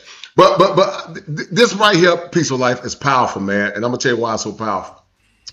Because did your father teach you how to be a proper man as it relates to true masculinity, or what you say it was only surface level? Break it down for me. Go ahead. I think it was mostly when we deal with a different type of environment then. Because when I was still around, back then, and even in that environment, they still had some very strong patriarchal males. Right. And I think it's this type of stuff that was coming out of women's mouths. That women still back then, they had, okay, we talk about what women bring to the table. They had some skills. They still can cook, they still can clean, they still were nurturers, they were able to add some type of value to a man's life because they had skills then. Today, it's a tough. Today, I think Brother Angry Man was talking about it the other day, Kosher, where he's talking about today's modern women and what they bring to the table for men. And back when I was a kid, there were skills that women were expected to have. Nowadays, most men are just getting pre-owned and a bunch of headaches and a bunch of expenses and a bunch of irritation, to be honest with you, man. They actually had to have some skills back in the day, man. Right. It's an environment now. And if you're dealing with, we're not talking about the 10% women, and we're not talking about certain women or whatever, where it's a take environment, all take. Because of the culture has evolved, and the Whitfields and the Jellyback Sims of the world have programmed these women, and their mindset and their mentality is all about take, extract. Where male psychology is not even being taught. Like, women are not raised to understand. They're not. Right. Or what it is to be in or even male psychology from a perspective of pouring into a man. It's all about how to extract out of a man me. And that's what you see primarily focused on. You can't have a conversation about women without it being redirected back to men nowadays. And what men are not doing and what men should be doing better for them. It's gotten so bad that men's needs, men's wants, men's desires, or even whether a woman's worthy to be in a relationship with a man is never even questioned. And I think what happens, and we did the sort of thing with Clay Thompson, I call it PNC regret or PNC depression. When guys finally get that PNC clarity, his relationships are ending because these women, when they look at themselves and after that pleasure's over and they get that clarity, they're literally dealing with an empty vessel. She has no skill set. She doesn't cook, doesn't nurture well. She doesn't support you. Or she's just sitting there saying, talking about sitting on the couch, want to watch Netflix with you and talk about emotions and feelings. And right. Talk about your emotions. She wants to sit around with you and talk about your emotional intelligence and why you need to be doing it for her. Right. She's basically trying to turn you into her girlfriend. Right. She's extracting emotional, psychological energy from you and not providing anything to you other than pre-owned. I mean, I hate to say it. I mean, you're going to have to go in the kitchen and cook your own, wash your own laundry and because you want to clean your own house and do all that stuff. You just add an extra bill. And listen, man, you're 100% correct. So what? It's sad to say that, but all men are getting right now is more bills. No. And proximity to pre-owned, then proximity to it. Right. I don't think she's going to be giving it like she wished it when you live with them. Slide yourself more to your center. You're a little off on the vertical. Over here? There you go. Yeah, slide a little bit more. There you go. You're perfect. Yeah. Yes, sir. Thank you, sir. All right. So what Dante Whitfield was asking young men to do is to navigate the landmines of a gynocratic culture. And so how can you expect black men to serve or white men? And the guy Polar Bear is correct. It's not just black men. He's correct. It's all men. He's right. All men are catching it. And I only preface black men because normally my audience is mostly black men. But you are correct, sir. Polar guy, I think that's your name. All guys are suffering. So most men, white and black, are psychologically compromised. I see it all the time in practice. Yes. And there's an ego defense mechanism called undoing. We're going to talk about that in a minute. But how can you go to a war and tell men that everybody ain't built for this, but yet you never nurture the boys to the level and expectations to serve? The women are supposed to nurture the warrior class. They're not nurturing the boys, and they're not nurturing the girls. And when you give your power away for free without demanding anything in return, basically what you do is you compromise your masculinity. That's why I said most modern women are defective women, and you got compromised men. And they both are part of a very caustic system, a system that does not balance, the system that doesn't have symmetry. And so how can men fight for women in a gynocratic culture? How do they navigate false accusations, no-fault divorce, paternity fraud, domestic violence, because most domestic violence is bi-directional and started by women, feminism, community dysfunction, female-led domestic violence, rebellion, which is a key one on Peaceful Life, and witchcraft. I'm tied to that. Which one has resonated with you the most to the gynocrats like Dante Whitfield? And I'm not trying to disrespect Dante because maybe he's coming from a good place, or maybe he's trying to psyop black men. But which one resonates the most to you? Go ahead. Well, I think more so from the legal perspective, the downfalls and the pitfalls we saw with the Stephon Diggs situation, that's the most harmful. But you got to understand, like, when I look at the culture itself or the community itself, and we talk about the hyena structure of the community, even a guy like Whitfield, he operates and he talks from the perspective of a hyena male. And he sees every male to the same lenses, and his pandering is to create relevance for himself. Right. But in his mind, deep down, he doesn't see the men themselves as valuable because he doesn't feel valuable because he talks like a matriarchal male. And because any man that doesn't require standards for the women or any type of, we got to understand that the only thing the men can do now is, I hate to say it, SYSBM is why I support it. You have to save yourself. I hate to say it because the situation is so bad now. We're dealing with a hyena structure where they look at the males as disposable. That's why it's so easy to get them locked up. Call 911 on them. Use them for sperm donors. Treat them like crap. The women try to tell the men who to vote. They tell the men who to have sex with. They tell them you can only date this race of women, that race of women. They tell the men who to marry. Who to vote for, who to marry, and from everything else. That is a matriarchal culture. Yes, sir. And the men that like Whitfield, I'm sorry, that man is a jellyback simp. I'm not gonna hold my word. I know it's jellyback when I see him. That is a bitch-led man who panders to women for money. That's just the way it panders to black women for money. He He follows the same recipe. I think Obsidian's talked about it. Even what they call it, the strategy for being successful in the Black community, like most pastors do. The customer is always right philosophy. You must pander to the Black women, kiss their ass. You're dealing with hyena culture. There's no other thing. You have no choice because you cannot defeat the army of jellyback simps. And that's the fundamental flaw and the fundamental problem of the Black community. And the Black men have to lose their ego. Get over your ego. You're dealing with a matriarchal, emotional, bitch-led community. You got to figure out. You got to say, look, am I going to become the next simp? Am I going to become the next cucked guy or Mitch-led man?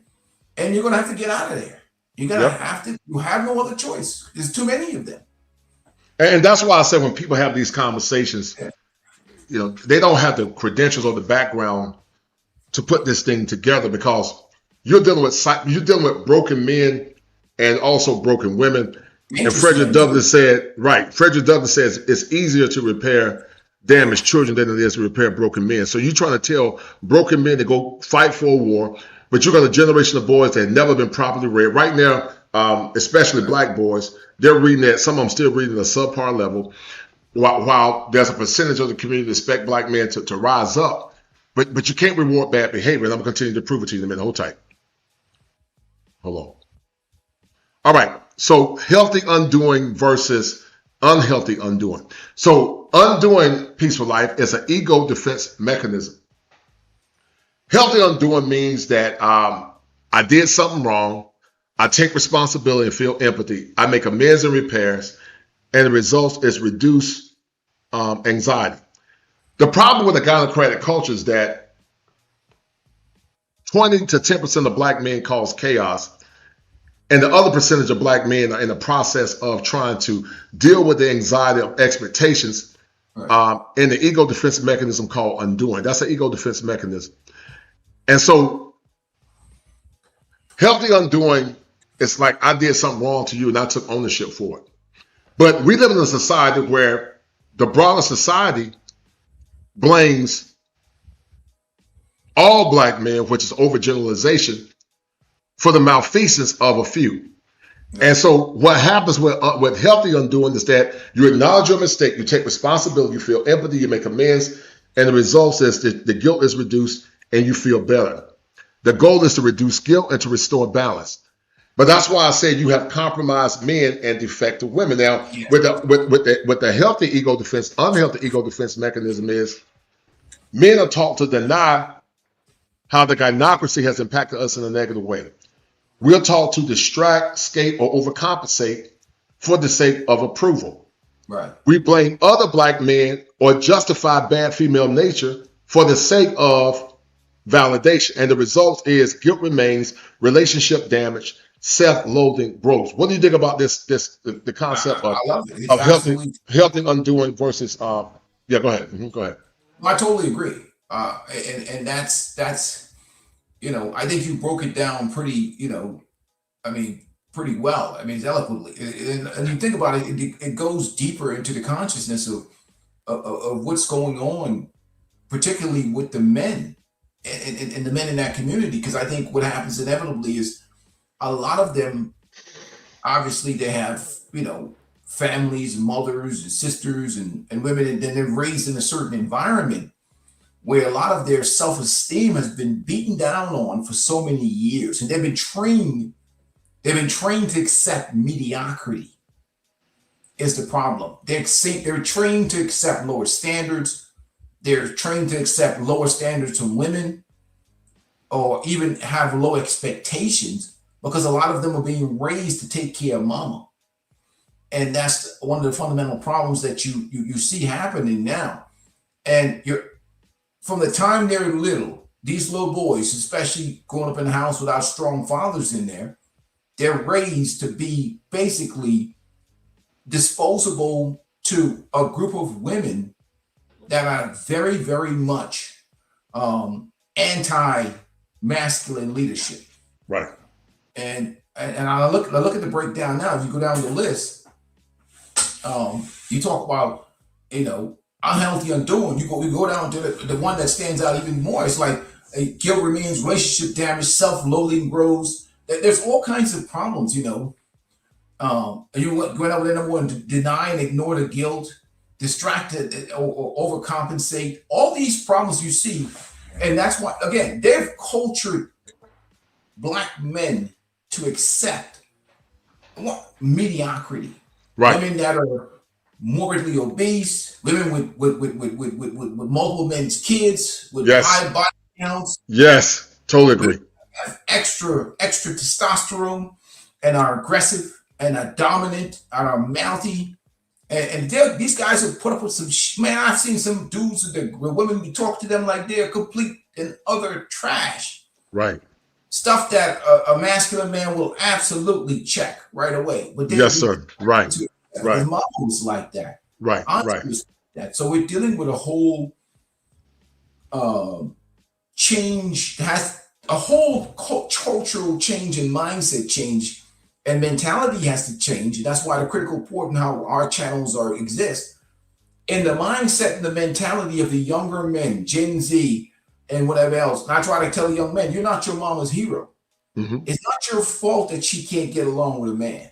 Right. It's not your fault that she can't keep a man in her life. You're not supposed to be her retirement plan in America. It's not part of the culture. Right. I mean, it's good to pass down, take it, but because she cannot be with a man, that you're not responsible to fill in the gaps for her lack of ability to cooperate or be agreeable or anything else. And I think, we alluded to it earlier, a lot of the young Black men have been kidnapped as hostages to serve the mothers, to serve other women in the community and whatever else. And it's kind of terrible because, again, those women, a lot of them are single. They're very difficult to get along with. They can't get a respectful men. They're out here single, competing with the 25-year version of themselves. And we have a lot of men, again, they raise their sons in a way to accept so much mediocrity. Go ahead, brother. Right. And guys, do me a favor. Y'all hit the like button. Donate to the channel, guys. Y'all like what me and Peace of Life are doing. Donate to the channel. I decided I was trying to get Obsidian, but I think he was busy. Right. But I wanted to break this thing down from a clinical perspective, as a licensed therapist, because I look at things through systems, and I look at things through what I call psychopathy, and so when you look at things through systems and psychopathy, and you don't get the proper nuance to the conversation, then it can lead to circular conversations without solutions, and that's why I had to address it. Hold tight. So, healthy undoing builds and heals and empowers. What it does, it gives self-awareness. He reflects, grows, and take accountability without self-hate. We know Peaceful Life that a lot of men have low self-esteem. Right. It builds real relationships. He invests in healthy connections and strong brotherhood. Healthy undoing sets boundaries with wisdom. He protects his peace. That's something that you're talking about. And he doesn't overperform to prove his worth. What do you think about that, show? Real quick, real fast, under 1 minute. What the healthy undoing? Self boundaries with wisdom. Well, I think that's obviously these healthy undoings. The fundamental problem with them is that when we go to the how their mindset mentality has been formulated, it's already broken from the beginning. So they don't even have the strength to set these boundaries because they've been raised in an environment without any type of boundaries set, especially with the women. So it's very difficult, but I totally agree with them. He said, especially when we talk about he invites in healthy connections and strong brotherhood. They tend to look for women that are like their mothers. That's true. And that's the fundamental problem. Go ahead. That's the fundamental problem. He sets boundaries with wisdom. He protects his peace, and he doesn't overfunction to prove his worth. That's something that all young men are learning to do and have learned to do. He has purpose over approval. He's driven by purpose, not validation from people or systems. He has a legacy mindset. He breaks cycles, builds a better future for himself and others, his results are strong men, strong families, and strong communities. But once again, black men are put in positions where they've been told to do unhealthy undoing. And unhealthy undoing is from a gynocratic culture, similar to what Dontre Whitfield was talking about when he tells men that men just do. And no, men should never just do for the sake of doing unless he's getting something in return. And so how are black men impacted by feminist-led culture? Undoing trying to make up for your worth, mistakes, or simply being a man in a system that sees you as the problem. The truth is you're not responsible for fixing a system designed to blame you. What do you think about that? I totally agree. And again, that also the system sets the bar because it's a matriarchy, and we deal with how women are going to do. They're going to set an environment that benefits them. So they're gonna say, well, men shouldn't look at women's past. Men shouldn't worry about women's weight. Men shouldn't worry about women being ran through. If you deal with that system that they're raised in, the bar is being set by women, and this, unlike patriarchy where the bar is set by men, and if men are in charge, you're like, for instance, you have daughters, you're going to set a high standard for your daughters. I am. And the men that marry your daughters. Yes, sir. You're going to focus on character and all these other things. When women are in charge and they create this environment, obviously with their relationship with the government, they're in charge of the standards, which is why Dante Whitfield has to walk on eggshells. The pastor has to walk on eggshells. And the women have the political power, the political influence, and they've wielded that for power in that community. And they're controlling the standards. They're controlling what's being said. They're controlling how men talk in that community. That's why there's so many panda bears in that community, including Whitfield. They're scared of the women. And that's just the way it is. They're scared of the women in that community. They're scared. And the boys, when you talk about these healthy undoings and talk about the standards here, they weren't even raised with these standards that we're talking about. Because again, if I don't want to use this as if mama is a big back at 350, she gonna teach her son that messing with 350 is okay. Right. And he's gonna be culture around that. You know what I mean? He's gonna accept whatever. Or if mama talks to men like so his voice sounds as heavy as Leslie Jones's voice, he gonna mess with women who talk like that. Or he's going to get smart and listen to these channels like yours and mine. He's going to run. Right. And so unhealthy, it destroys and weakens and imprisons the mind. Over apologize, people, please. How many times have you not seen that? Oh, every neglect of self and brotherhood. He isolates from men and abandons his growth to appease others. That's called an unhealthy attachment. Right. A lot of men in these situations have what's called unhealthy attachment style. Shout out to my man Revelation Spirit of Indifference, and also Brother Ray Johnson for the 5. Thank you guys for your support. Overcompensating through providing. He believes that his value is only in what he can provide, so he burns out peaceful life. Accept disrespect to avoid conflict. That's all part. We'll get to a whole time. That's all part of and tied to peaceful life. Unhealthy undoing. Black men that have not been complicit in this dysfunction are taught to be part of unhealthy undoing. And as a licensed therapist, that's what Dontre Whitfield knowingly or unknowingly was doing. He was telling black men to be part of unhealthy undoing. He accepts disrespect to avoid conflict. He tolerates mistreatment to keep peace or being labeled. He's trapped in guilt and shame. He lives with chronic guilt, self-hate, and feelings of not being enough. Results: weak men raise weak generations and feed the system. Yes. Weak men raise weak generations and continue this dumb process. And that's why when I heard Mr. Whitfield, no disrespect to him, but what I heard him basically telling black men is to compromise their power for the sake of duty. Compromise your power for the sake of duty. Go ahead. Yeah, absolutely. I totally agree with everything you just said, man. And especially when he talks about he believes his value is only in what he can give, so he burns out. How many times we talk about it? Have you heard some dude bragging or boasting or beating on his chest about paying 100% of the bills? Right. Some ran through, burnt out chick that's not even traditional. He's guy number 45, and he's talking about, I'm a provider man and I'm a real man because I am paying all of the bills for the Village 304. Right. And that's the fundamental. Like, he measures his manhood and his masculinity, and he tries to virtue signal and flex on other men because he's got the Village 304 and he's paying all the bills. I pay 100% of the bills. I'm a real man. He tries to shame other men that you know, whatever they make women work, and that women have to work and pay bills. Yep. Period. It's 2026. But he tries to belittle other men, but he's got a woman that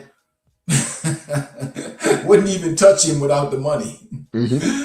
Right. He said all the time because that's how he was raised. Yep. I totally agree. Hold tight.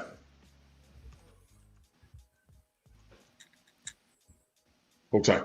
And that's why I tell men that the standard years ago was wife ready, virgin, no kids.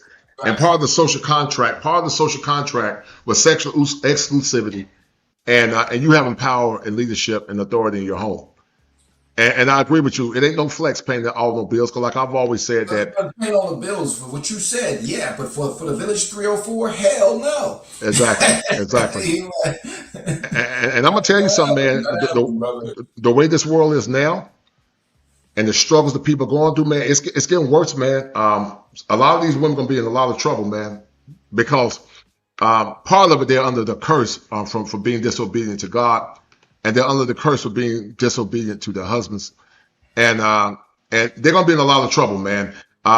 Feminism lied to a lot of them. It told them they could do everything they wanted to do, be 304s, and still get good black men. And listen, there are gonna be some simps they're gonna marry, but it's getting so bad now that even simps can't afford to take care of. Look at the Klay Thompson situation. You know that dude's been getting deletion threats. He's like, I tried to explain. I was explaining to my son the other day, and my shit was about 2 minutes of shit. I mean, it's a sec. I mean, not a few seconds. What I tried to explain to him is the reason, and I tried to explain to him why the women are so angry with Klay Thompson and they hate it. And I say, Klay Thompson, it's not about Klay Thompson. It's about what he represented. And Klay Thompson represented hope. He represented hope. The hope is that you can go out here and get ran through and run the streets, and at the end of the rainbow, a man will still accept you. A high-quality man will still accept you. And all these women that are sitting around rebranding themselves and revirginating themselves, they're saying, you know what? If men can do it, I can do it too. So what Klay Thompson took away was hope, the dream, the fantasy, the you know, he destroyed the dream, man. And they wanted him punished for that. How dare you? Right. But they thought he was gonna be another Russell Wilson. They thought they was gonna get a Megan's prayer. And when they didn't get a Megan's prayer, then they snapped because they realized that Klay said, no, I'm not paying full price for a 304. Right. He ran. Shout out to Hashim Shabazz for that file. Let's finish playing this. Hold tight, Roger. Hold on. Actually, let me finish playing this clip. Hold on. In communal wars, when voluntary servitude undermines heteronormative masculinity, here's why it never works.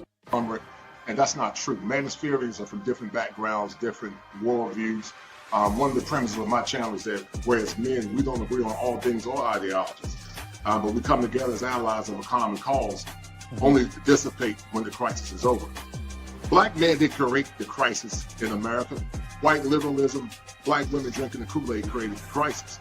And now, because of the state of the world that we're in, everybody tends to assume and associate false narratives associated with, loose black men that were invisible to those same women in the past. And so now the premise is I don't know if you heard about this homosexual guy. denigrating black men and saying black men are the part of the problem. And really, that's a cognitive distortion in the clinical, because it's all predicated in something called overgeneralization. And gentlemen, it has now come to the time that we have a conversation. I've been saying for years on this show that black men need to have a conversation, black men alone. We have got to figure out what is going on with us. This is not something that black women can help us with. This conversation does not include black women. Black women, stand down and stand to the side. Black men need to have a kumbaya amongst themselves, and I'm gonna niche this out a little more. And it's heterosexual black men. I'm gonna catch a lot of flack for this, but I'm gonna say it out loud with my whole chest. Straight black men are the cancer of the Think about this real quick, and say your response. Say your response for the end, because I got a lot to go through. But think about this peaceful life: a fruit trying to tell a vegetable how to be a vegetable, a whole fruit. He ain't even a strawberry; he's a peach. A peach trying to tell a zucchini and a cucumber and a potato how to be a vegetable, a whole fruit, whole type.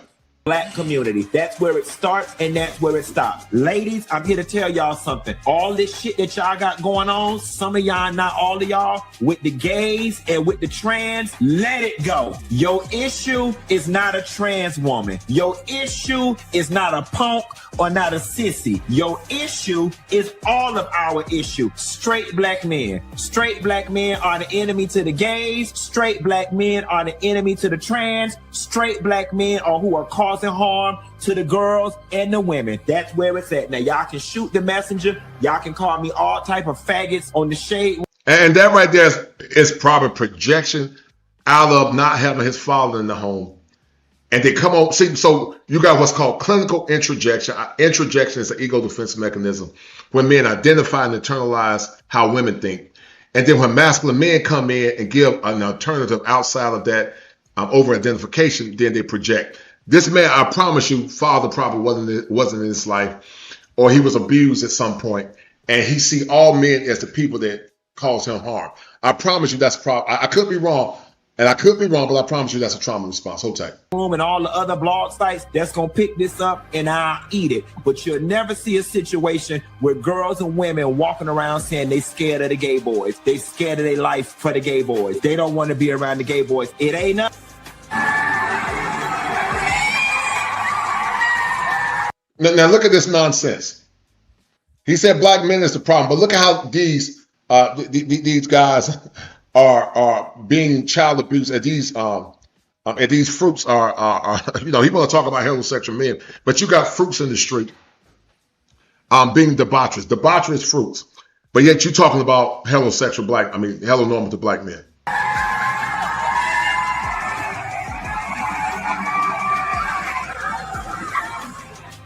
Tasha K, we've been good since Spoon's wedding. Somehow or another, you got a wild hair up your ass and decided, let me pick Y'all forgive the language. Forgive the language. I don't endorse this foul language. Please forgive the language, guys. shit with Funky Dineva. And why? When people can't access you physically, they will try to access your emotions. Try to keep my peace with you. Okay? But Tasha K, I want you to know this, and you can put this on record, okay?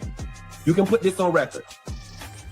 The next time I publicly see you, I am going to walk up to you, and I'm going to the shit out of you, and then I'm already just throw my setup and be ready to f your husband. And the sad part about it is, I actually like your husband a lot. I have no problems with your husband. You, on the other hand, Tasha, you the same raggedy bitch that every time you see. So Atlanta people, how come every time somebody driving crazy, it's somebody with a Florida? You don't talk like that, nigga. Put some goddamn bass in your voice. Straight black men are a cancer to the black community. Straight black men are the cancer of the black community. Black men are the cancer of the black community. The comment that I dropped was that I agree and reporting for duty. I understand why my name wasn't mentioned. It was recently brought to my attention that some dude obviously looking for attention, so I won't mention his name. And honestly, I appreciate it, because what that tells me is this. There's an awareness that if black people are directed to my platform, they're going to encounter something very different from the typical conversation. What makes our country great and what we learned coming out of Vietnam is that. And this is where I agree with what I've said. So I've said did a great job, and I agree with him 1,000%. This goes back to the psychopathy of being a performative, compromised masculinity without demanding anything in return. And that's why I put Obsidian up here, because even though Dave said some very powerful points, Obsidian's talking point resonated very powerfully. Because basically what you're doing, you are asking men to serve without being served. In theology, Peaceful Life, man wasn't made for woman, woman was made for man. So you don't give out service for the sake of service unless it's measured and also is rational to your own existence. But it's to give up your power, your life, and to put your life on the line. Part of the love of a woman is to respect her husband. So when women respect their husbands, what men do, they put their lives on the line. And that's why I love what Obsidian was saying here, so hold tight. That we have a stronger military when it's voluntary, not a draft. I'm down for service when I choose it, not when it's imposed on me. Right. Okay? I'm down to sign up and serve when the cause is right, when I feel compelled in my soul to sign up, but not when it's imposed from top down in a draconian net to serve those who would mock me, to serve those who wouldn't piss on me, to put me out if I was on fire. You take a small sample size of black men that are complicit in the problems in the black community, and you falsely equivocate all black men with those issues. And that's a false assumption, because most black men are not complicit in that nonsense. Black men didn't create the manosphere. Liberal dogmas created the manosphere, and black men began to come together trying to find answers and solutions. Now look at it on the bell curve. On the average, most black men are centrists. Look, they're right in the center. They're average. These decent black dudes. Do you have some outliers at extreme? Sure. That's a small percentage. But then you got those that excel. But, you know, you've got Manosphere 1, Manosphere 2, Manosphere 3, Manosphere 4. But we're like denominations. We're like, it's no different than the Crips and the Bloods that we were talking about a minute ago. The Crips and the Bloods are black, but they're not from the same conscious tribe. So people always make these false assumptions just because your skin color is black, then your consciousness is of one thing. I don't associate with something. So let me ask you a question, man. Should black men give their unyielding service just for the sake of skin color? And I'm going to prove to you why that's a fallacy. Giving your power away just for the sake of skin color is a fallacy, because even in tribal Africa, all African tribes didn't have the same consciousness as it relates to their worldview. And so this nonsense about you're black, therefore you should fight for your community. They're not even your women. And I'm gonna prove it to you. I'm gonna prove it to you systematically from a biblical perspective, but also from a psychological and sociological perspective. You should never serve and give your power, your resources, your money, and your time away to compromise women, defective women. Then you should give it to good women. You give it to good women that understand structure, order, and therefore those women that understand structure and order, they get provision and protection. But you never give your masculinity away for free, because what you're doing, you are rewarding bad behavior. Go ahead. No, I totally agree. I'm just nodding in agreement. To give away, and again, they trying to assign these responsibilities to men that have no authority in these communities or don't really have a strong voice. And again, this is a part of it. The guy said reporting for duty. So here's a man, or what's left of a man, given an opinion. Why does he feel that particular guy, why does he feel so comfortable saying what he said? It's the fundamental problem. Right. And then you have a man like a Whitfield say reporting to duty from a voice like that, who should not even be respected. Mm-hmm. And it's not because of his preference, it's because of his mindset, his mentality, and his ideology. These are fringe people giving an opinion on hardworking, honorable, respectful men that just happen to be black. Mm-hmm. And that opinion, his response to that opinion by reporting for duty is the most ridiculous. That's just the ultimate sign of a compromised man and mentality and a mindset. So yes, sir.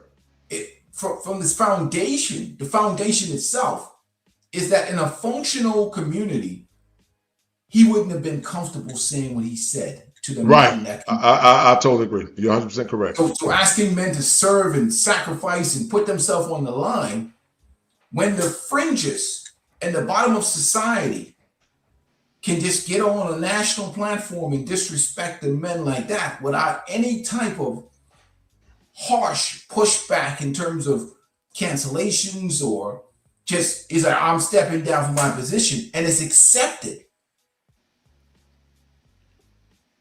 That itself is fundamentally a problem. It's fundamentally a problem. Now, I need everybody to listen to this. I'm going to clip this. And this is going to prove to you guys that just because you are black in your skin hue does not mean that all women are black when it comes down to righteousness and also tribal consciousness. And I want to explain this very clearly. In the Old Testament, you had what was called peaceful life, rebellious Israelites. You had the rebellious Israelites to your left, and you had the righteous Israelites to your right. Moses said, whoever's on the Lord's side, come to me. What black men need to start saying, if you're on my side, then you come to me. But those that do not come to them peaceful life, they have to perish. Now watch this. This is theology first. Because as a therapist, I look at things with the bio, the psycho, the social, and the spiritual. Now watch this. The rebellious Israelites who followed the golden calf, which was idolatry, turned from God, that's the modern woman, worship idols, feelings and self, and chose rebellion, which is witchcraft. The consequences of the rebellion was perish. I cannot serve both God and idols at the same time. Choose this day who you may serve. Now watch this. The righteous Israelites who remained faithful to God, Deuteronomy 10 and 20, they chose obedience, they worshiped the Lord, and they walked in his ways. The blessings of obedience was that they lived.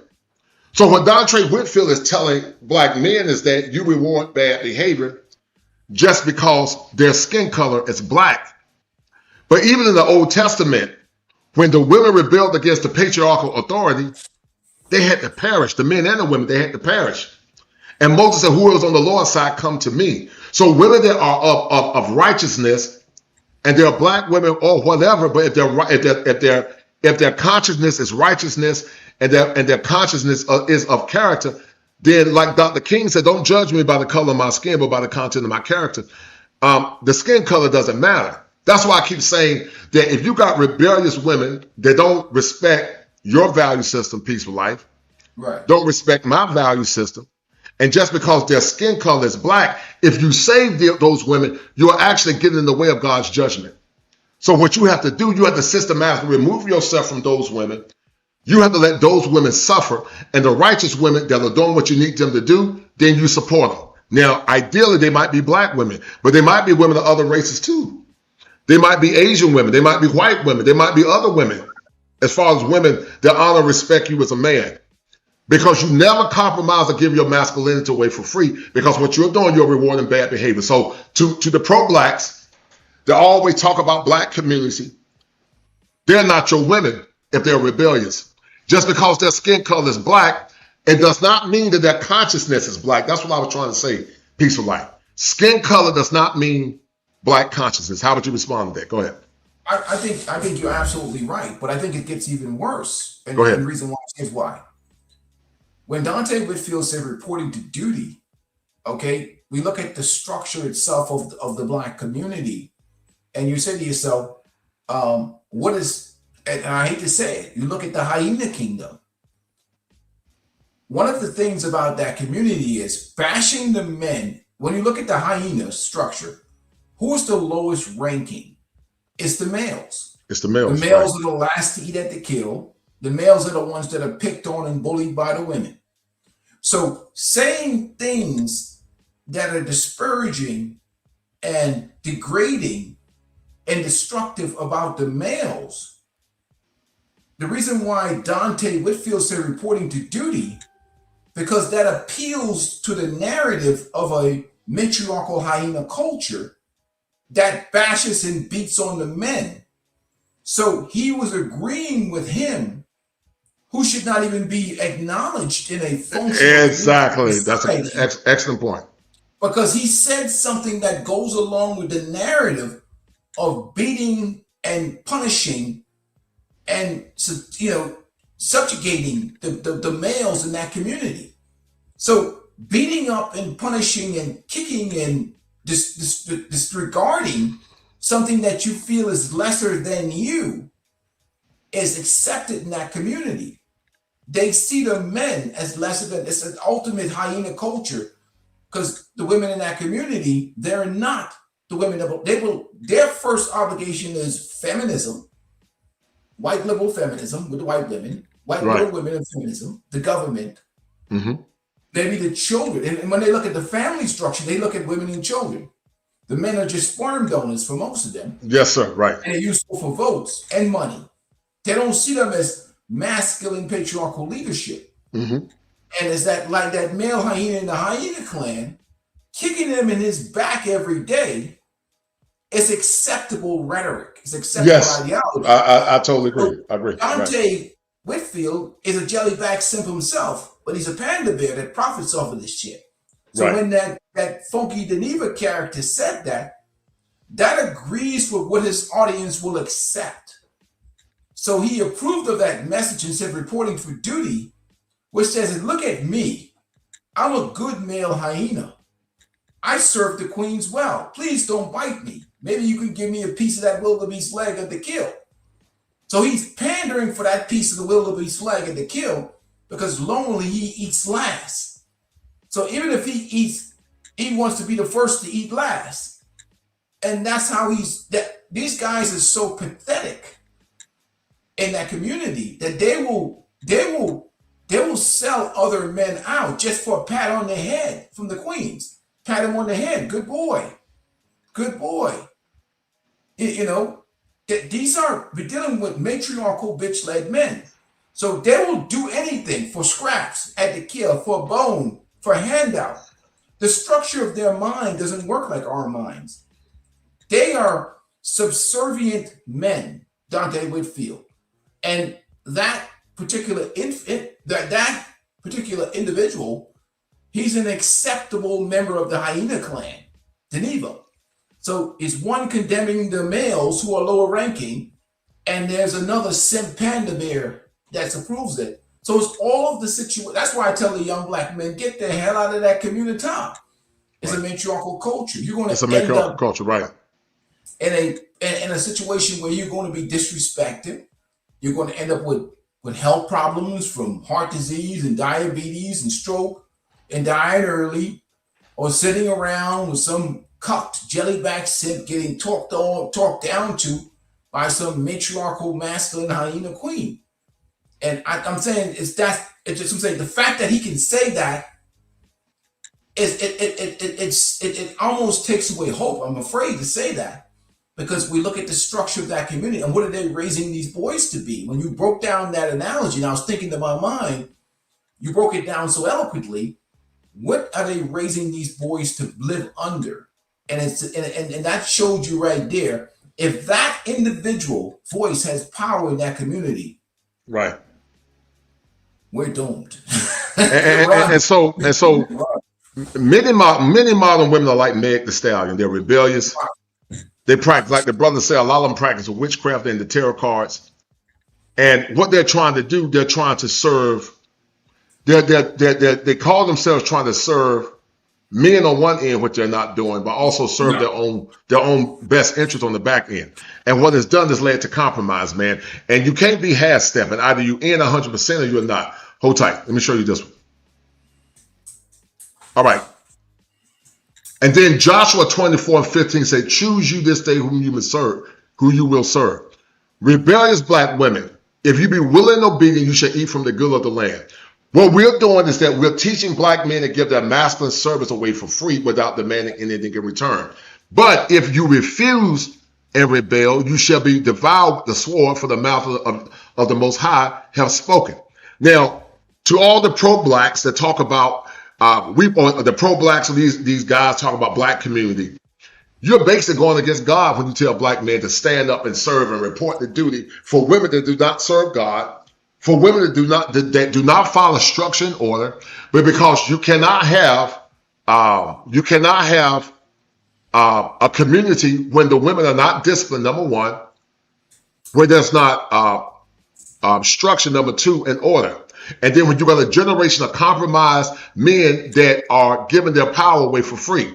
And so what Dontre Whitfield was doing, whether he did it consciously or not, he's basically telling black men to compromise their power for the sake of what I call static blackness or racialized idolatry. And it's always problematic. The consequences of rebellion is devoured with the sword. So we can take that as a euphemism. Guess what's happening now, Peaceful Life? Somebody said in the comments that there were so many single women at Mother's Day. By 2030, Peaceful Life, yes, 45% of women are going to be single and childless.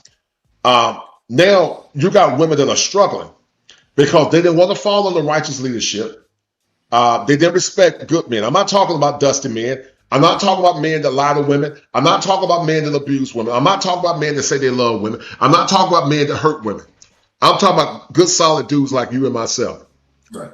And now they're being devoured by the sword. This was literally in the Old Testament, but they're being devoured by the sword of societal disintegration.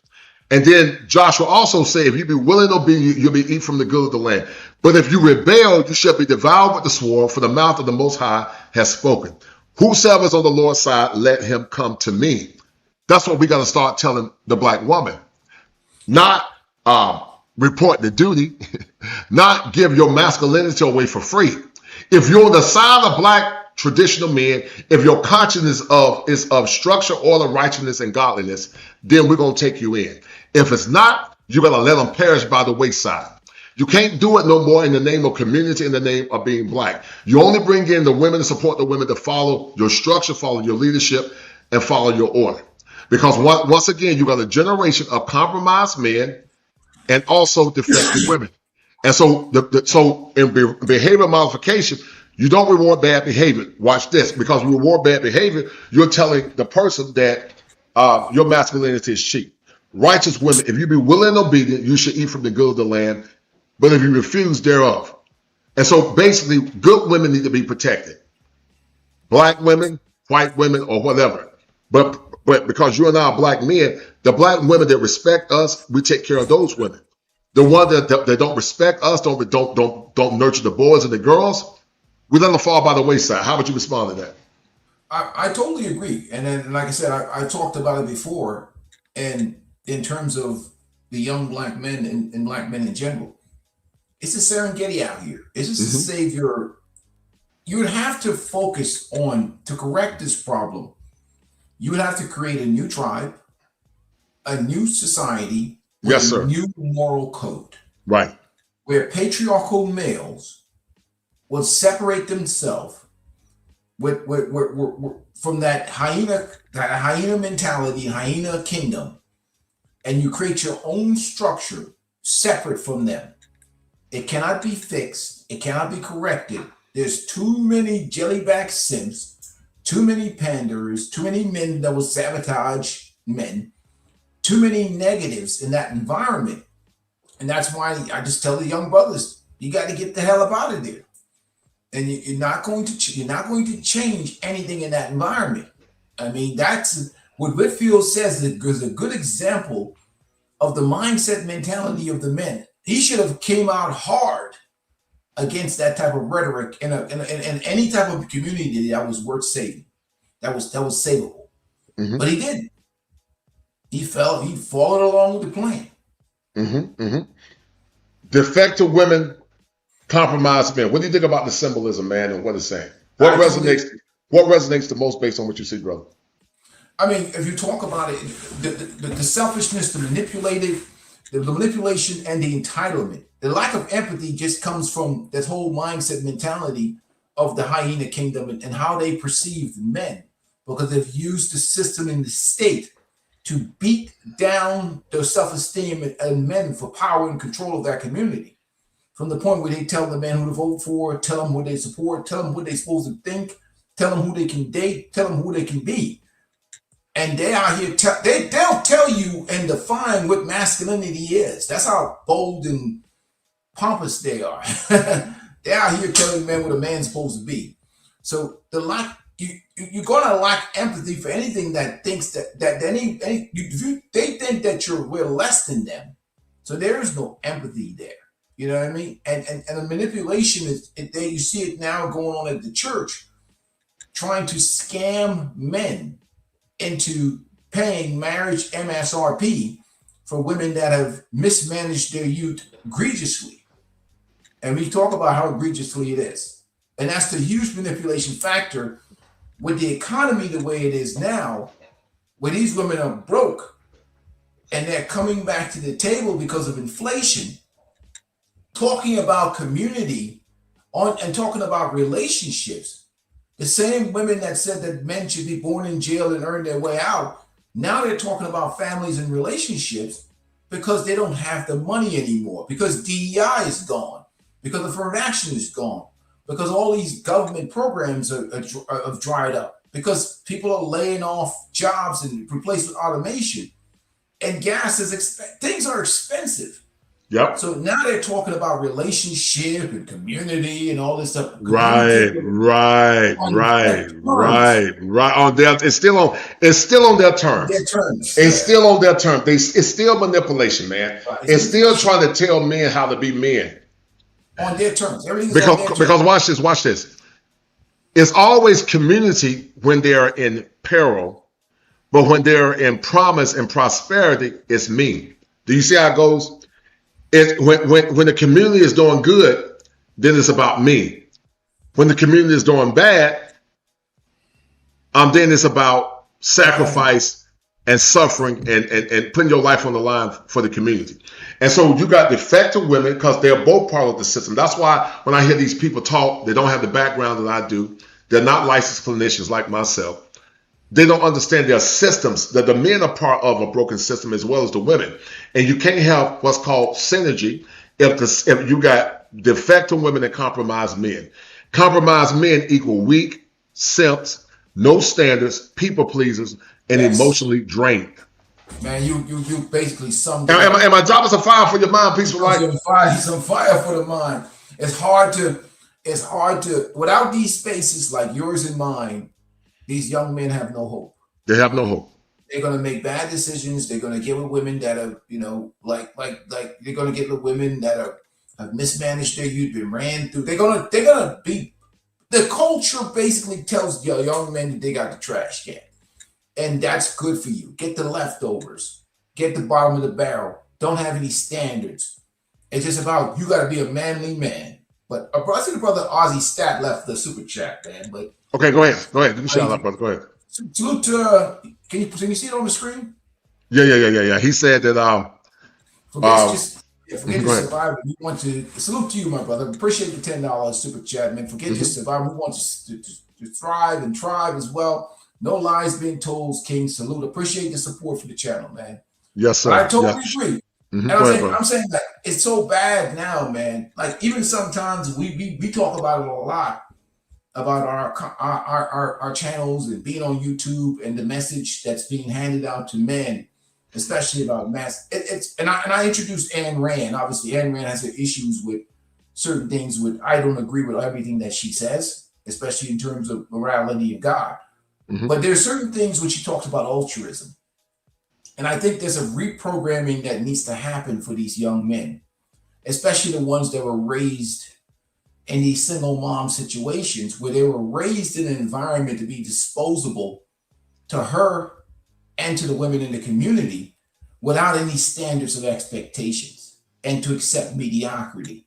So this whole reprogramming needs to happen in their mindset mentality. But I don't think they're going to get that unless they separate themselves and get away from that, the poisoning of the Whitfields and the matriarchal culture, and even the pastors have been compromised right now with that spirit they have.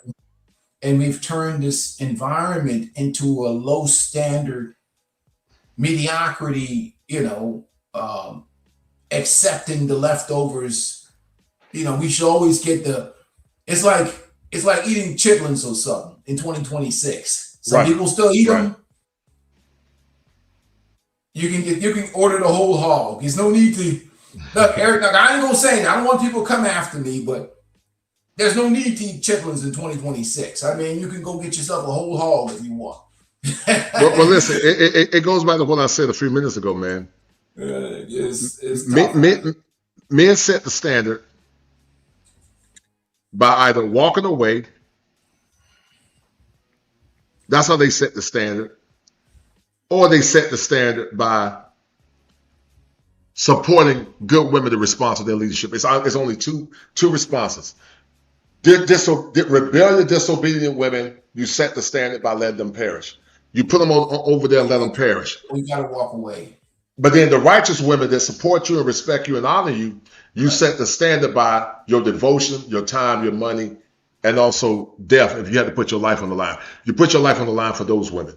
But rebellious women that want to tell men now because they're afraid the government is collapsing. Now they're talking about men should lead and men should stand up and men should lead. No, I'm not putting my life on the line because the system to be is a gynocracy. Hold tight. And so power never concedes to nothing without a struggle. It never have and it never will. If you want healthy relationships, you can't concede to the demands of women that are feminists and don't respect masculinity. You walk away. That's how you maintain your power. You only concede power is when there is symmetry. She's respecting you and she's giving you something in return. That's why when I hear people talk about marriage, I'm not against marriage. I think marriage is beautiful. But it's why tell men to get married in the system, Roger? When men have limited power, a woman can lie on him, false accusations, and he can lose everything that he got. And you keep expecting men to make these demands and these expectations without the proper safeguards. That's like you and I going into a war without the proper tools to fight in that said war. How would you respond to that briefly? I think that you are absolutely correct. And not only that, the marriage today has become a humiliation ritual for the men. Mm-hmm. I mean, you look at how the men are treated and the disrespect that's shown to the men who have made the ultimate sacrifice and commitment to that woman. And she doesn't even honor that sacrifice. She doesn't honor that. She can't even say the word obey. Mm-hmm. And she only sees marriage as a means to gain security, a title, an image, a status. Mm-hmm. Mm-hmm. Nothing in it about serving that man. They don't want to serve men. Mm-hmm. They want to get served by men. They want to be able to use a man's resources and everything else that benefits them with that marriage. But they have no desire to serve men. I mean, they just don't. Right. There's guys that are married now that are doing everything. Mm-hmm. Everything. Mm-hmm. I mean, it's just a sad situation. But it's become a humiliation ritual now. It's a humiliation ritual. And guys, y'all like what we're doing, donate to each other. Let me show you this real quick, man. I'm going to let you go. This has been a good show. I'm going to try to get Obsidian back, man. Maybe him and I can reassess this show. But this is powerful. I'm gonna actually clip this for you and me, and you can take it Peaceful Life. And you can use it for your show too. Hold on. All right, so this is fair use. But this is what's going on, Peaceful Life, guys. Please share this stream. This is gonna get real good on the end. We're gonna save the best for last. But this has been this is what I call comprehensive therapy, because you're an intelligent brother. You understand what I'm saying, but most people don't understand what I'm saying because they're not deep thinkers. That's why when I listen to these men telling black men just to fight for the sake of community, there is no community. There is no community unless there's respect and honor of the men in that community. You don't get provision and protection for free. Even Farrakhan said that, and I'm not even a Muslim, and he was correct. I'm not giving my power and my masculinity away for free. I'm not going to take care of no woman that's not my woman. I'm not going to do it just because of skin color. You got to earn it. If you don't earn it, you won't get nothing. You're going to do something. It ain't going to be for free. And the problem is they want black men like yourself and I to do it for free. And a lot of folks now, Peaceful Life, they're no longer, hold tight. How do I get back? They're no longer doing it for free. I'm trying to find the screen.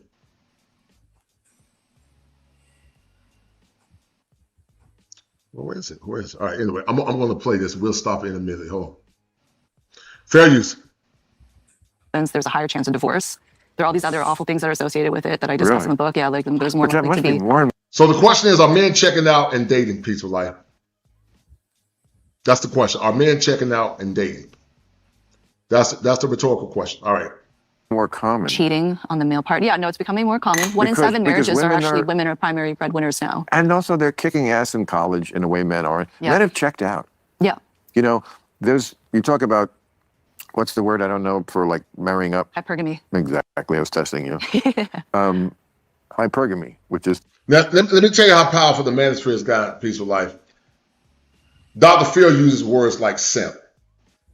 Bill Maher is even talking about hypergamy. That's how powerful men's channels have become. Right. You know, because now the mainstream, it's gone mainstream now. And I heard Obsidian said that Kevin said that the manosphere was years ahead for its time. But hold tight, and I want you to save your comments about what Bill Maher said in a minute. Guys, if you like what we're doing, donate to the channel, please. The square root of the hypotenuse, by the way, for kids who are watching this, doing their geometry homework. No, hypergamy is involved here because the more men check out as far as academia, they graduate much fewer men now. Yeah. I mean, men are the ones who need affirmative action now in college. Mm-hmm. I mean, women can't find guys to marry up to. Exactly. There's a stat that we keep called the unemployed, but they're talking about women can't find men to marry up to, but men can't find women, Peaceful Life, to marry down to. How would you respond to that? I totally agree. And I think that's the problem fundamentally, because what he's thinking in terms of is education and what these women perceived as a status, as opposed to actual value in the lenses of men. Mm-hmm. Like, just because a woman has a degree doesn't mean that she's a quality woman that's worthy of being with a man, even without a degree. What if she had a degree and she is disagreeable? Right. She's not a good person, so she's ran through. Or she's a ball-busting feminist. Right. She's morbidly obese. She's unattractive. Or she's just annoying. Like, these other factors. The problem is there's never a question asked about whether this woman is worthy of the things that she even wants for herself. Right. You know, and that's the fundamental flaw in all of this, is that it's not a hypergamy thing. It's an undesirability thing. There's a lot of men, even that are higher status, that won't touch these women with a 10-foot pole. Right. So it's not just it's a sexual liberation problem. It's a feminism problem. It's a fact that they just don't like men. They just were raised to hate men. And a lot of them don't offer no value beyond box. That's just really why they're single. Right. And also they have failed to ask men what they want. They fail to ask men what they want. Hold tight.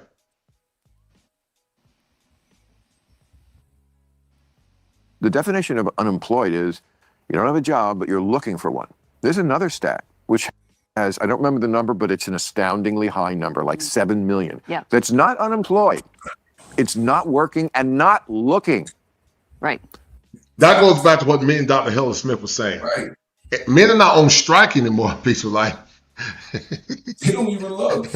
They not even on strike no way. They just gone. They checked out. You never considered that some of these women are just insufferable, and no man wants to be bothered with them. Right, right. It's not just this hypergamy thing. Men just want to be bothered with them. They see no value in living with them, or Who wants to live at some hyena biting at their ankles every day and gnawing at them? Nobody wants to live with that life. No, hell no. And not only that, man, can you imagine a society and a culture that says black girl magic, black girls rock, but you never talk about anything to push boys forward, or white boys, or black boys, or boys in general? We're not incentivizing boys, but then they get shocked when boys are not performing at the level the girls are. We don't build them up, because if you got a warrior class, and the women got to nurture the warrior class, but they don't nurture the boys, they nurture their careers. But then they get shocked. But then they say women don't have nobody to marry up to. So guess what? Men don't have nobody to marry down to, because most of them are ran through. They're liberally indoctrinated, and they don't respect masculine authority. And men don't care about your degrees and your money. Men care about you being feminine, cooperative, respecting them, loving them. Love for a man is respect, and they don't get it. Not working and not looking, and it's something like 7 million men in And this there are country 11 who are million unfilled very jobs. content to stay home with the Xbox. Yep. Yeah. That's not attractive to a woman. No. Women do like achievement, you know? And you ever know they always talk about what women want, but they never ask what men want. You ever notice these conversations with these libertarians, these liberals? They don't never ask about what men want. They always ask about what women want. And that's a fundamental flaw. You got to ask men what they want also in these relationships, and stop asking women. You got to ask men what they want as well, because men got desires and standards too. They like, you know, and listen, this is not like the guy said earlier. This is not a black man thing. This is an American male issue. They've just checked out. I think Gen Z have checked out. I know your boys are Gen Z. Do you think your boys are part of this cohort, meaning they checked out, or they date casually? They ain't in no rush for nothing. Wow. Like that. I'll put it like that. They're not in a rush. They're taking their time. They're not in a rush. I don't put any pressure on them to be in any rush to get in relationships either.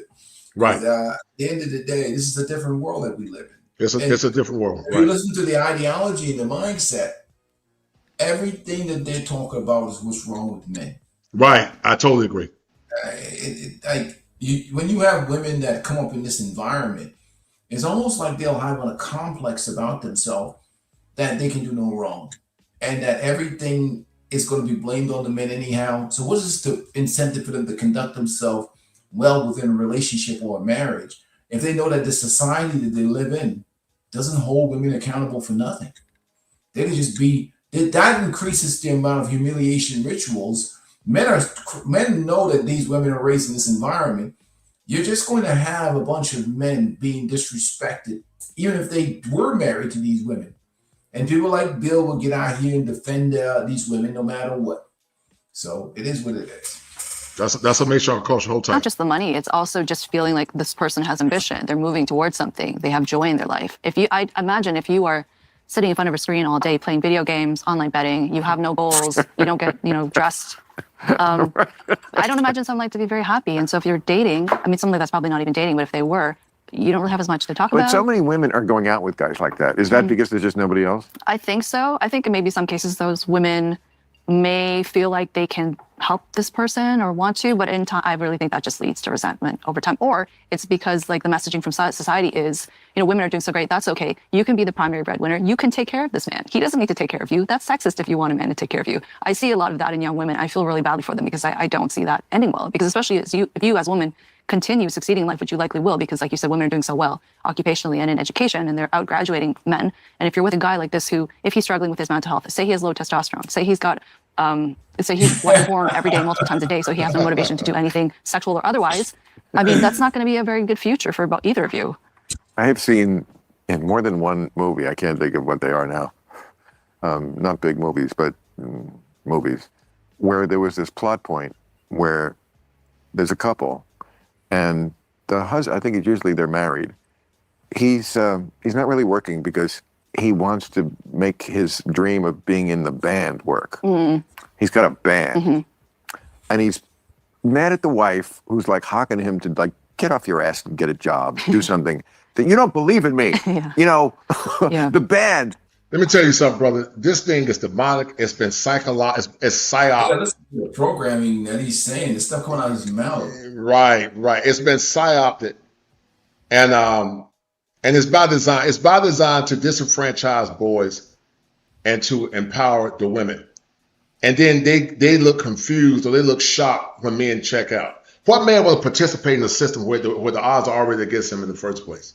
Yeah, that's they don't get it, and they don't understand why for that particular political party that he represents, nobody wants to be a part of it anymore.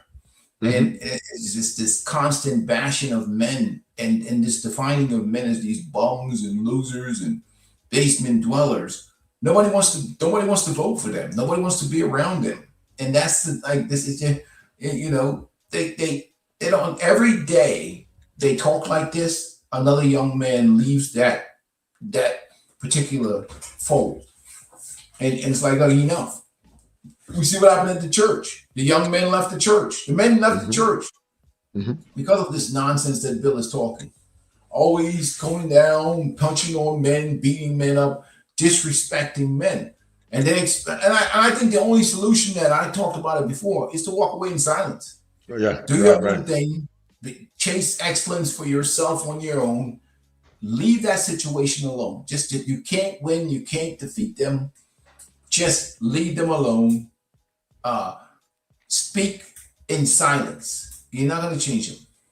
You're not. Maybe when the aliens land, they'll change. Well, maybe. I think the economy is going to change them. I tell you what happens now, because even with this rhetoric that he's talking, it doesn't take much for men to survive and thrive out here. I mean, even me, I drive used cars that are paid off. Yep, same here.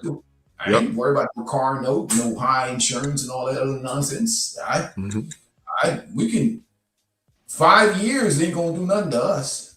Right. But 5 years in this economy, with all these government programs going and this automation and job replacement, let them worry about this when they can't find no man that wants to be with them and share or split bills. Taste that shit. Well, some of them gonna be grateful for a man to split bills with them. the way they're so insufferable, nobody can even split bills with them. Right. The way the economy is now, some of them they're gonna be grateful. The men split bills, man, because you got families that they can't even afford to live. Hold tight, and I know you got to go in a minute, but let me finish playing a little bit of this. Hold on. Yeah. The band's gonna work, man. We're good, and.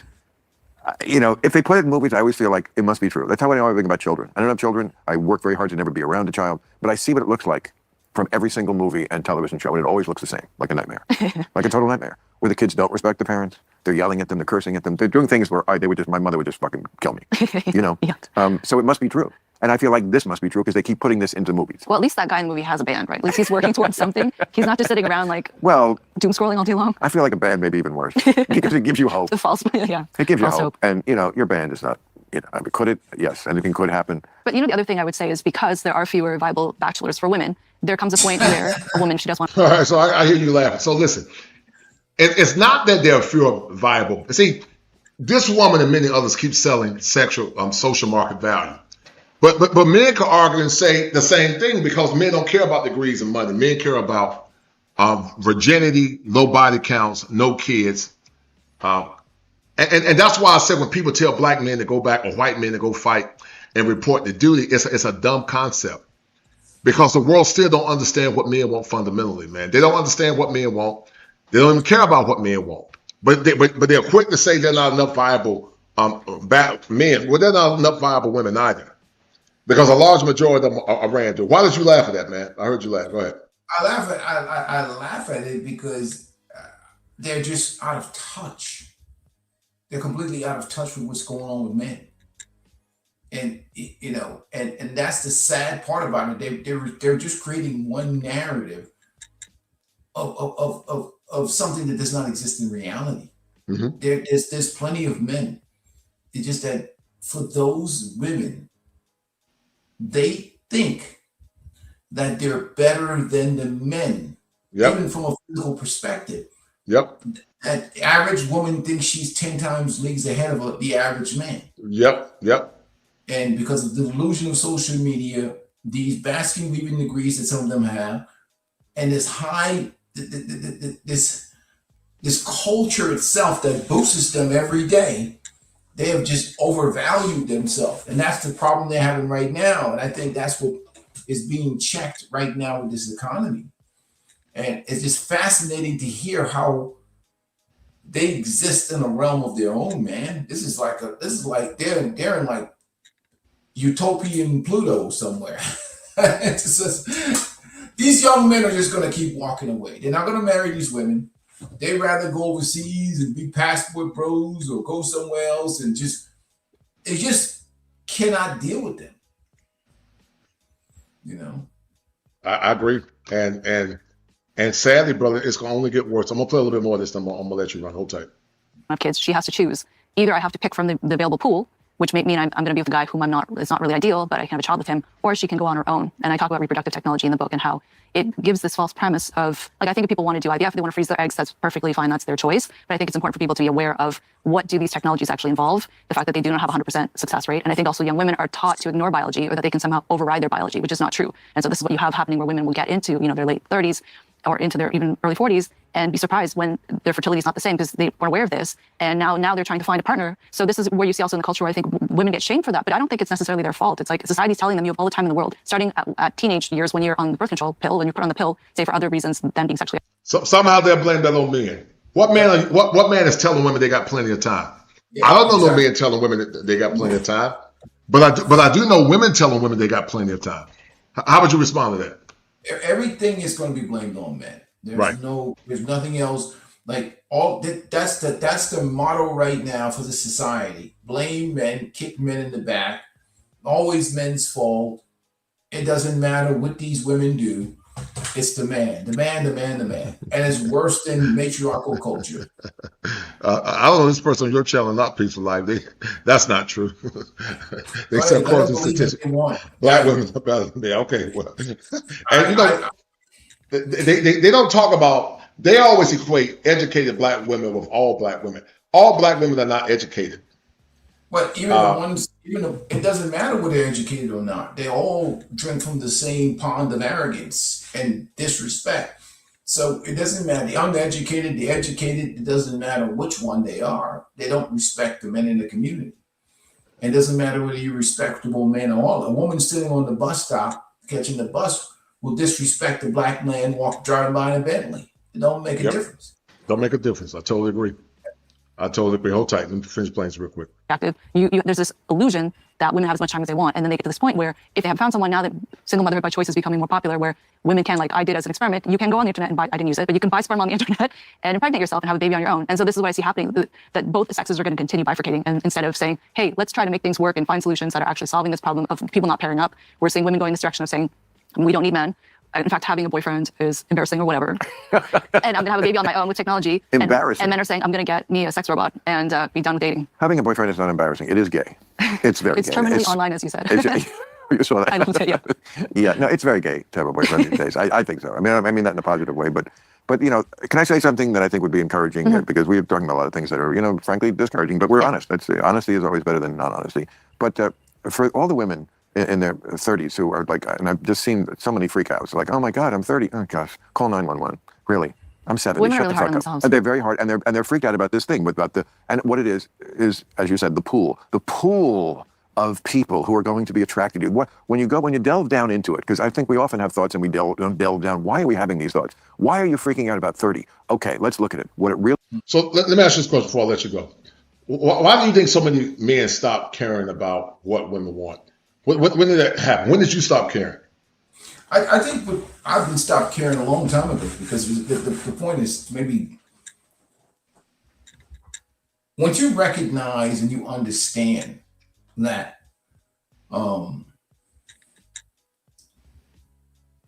systematically how they have programmed us into this traditional mindset of putting women first, of serving women, without any thoughts of what is good for us or any expectation of traditionalism or reciprocation or anything else like that. Right. You either get into a self-preservative mindset or you're going to get destroyed out here in this culture. So I've been around, with law enforcement. I've seen the domestics. I've seen the family court problems. I've seen the issues. I've seen men take their own lives. I've seen all these things, men who were raised in this system to put everybody else first before themselves. And I saw and a system that teaches the other people to be self-preservatives, to take care of themselves, to put themselves first, to take.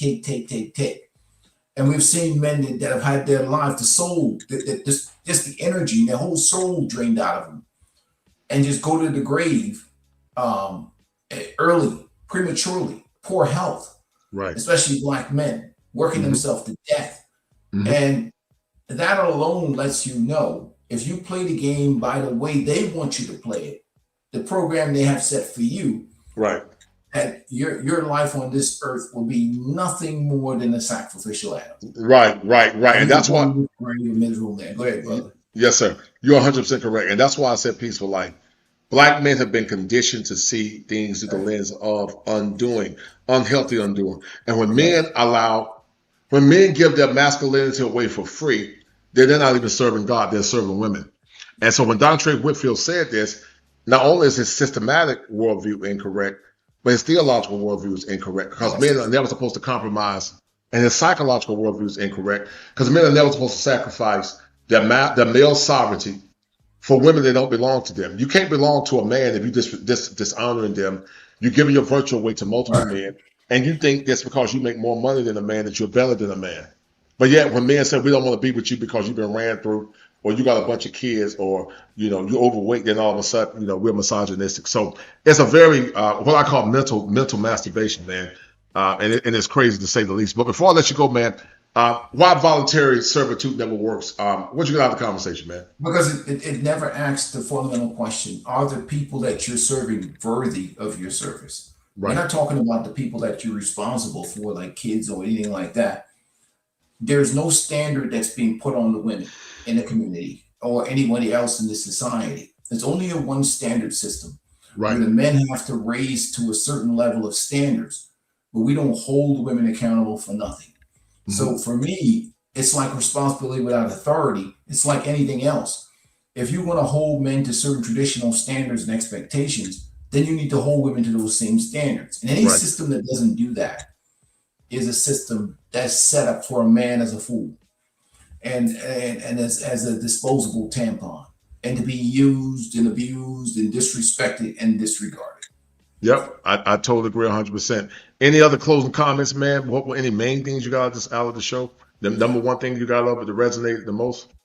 I think the most important thing is how men, really, when you broke it down with your charts, how men themselves have internalized a lot of trauma and a lot of issues that need to be helped, that need therapy, many of them.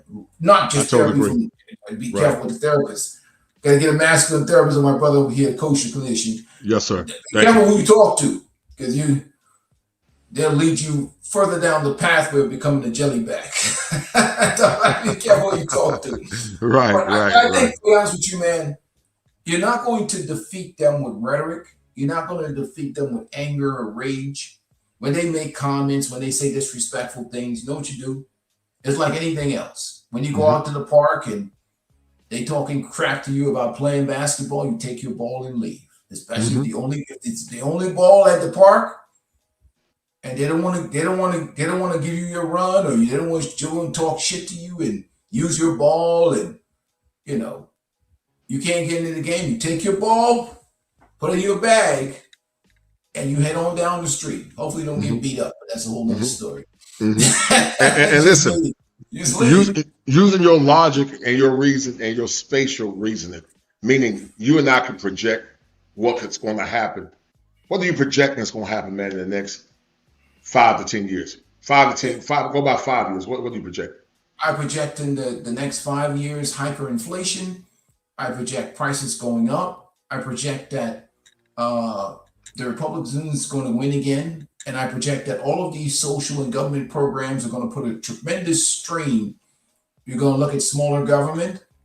You're going to look at certain situations where it's going to cause these women are going to need the financial support because of automation and AI taking jobs.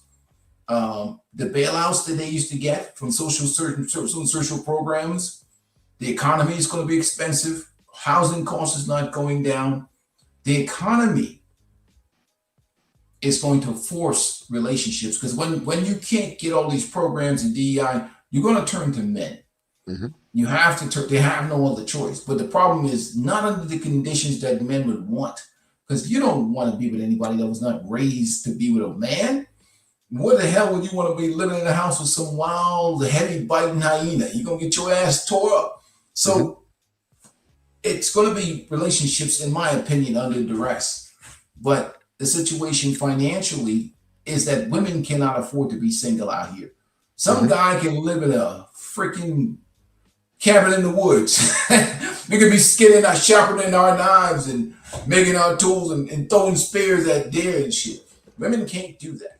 And well, they can, but I'm saying more highly unlikely. But I think the economy itself, we're going to see a lot more religious rebranding. I think since guys like Klay Thompson is destroying hope, I think they want to double down on religion.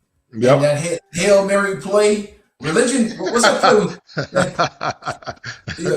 Go ahead. You know, was it when Seattle when he had the play at the 1 yard line when what's it, Marshawn Lynch? Or Marshawn Lynch, right. Yeah. They're gonna be doing a lot of Hail Marys because religion is going to be you only have religion. What else you have unless to try to muscle men? The boxing working because most of them are selling it.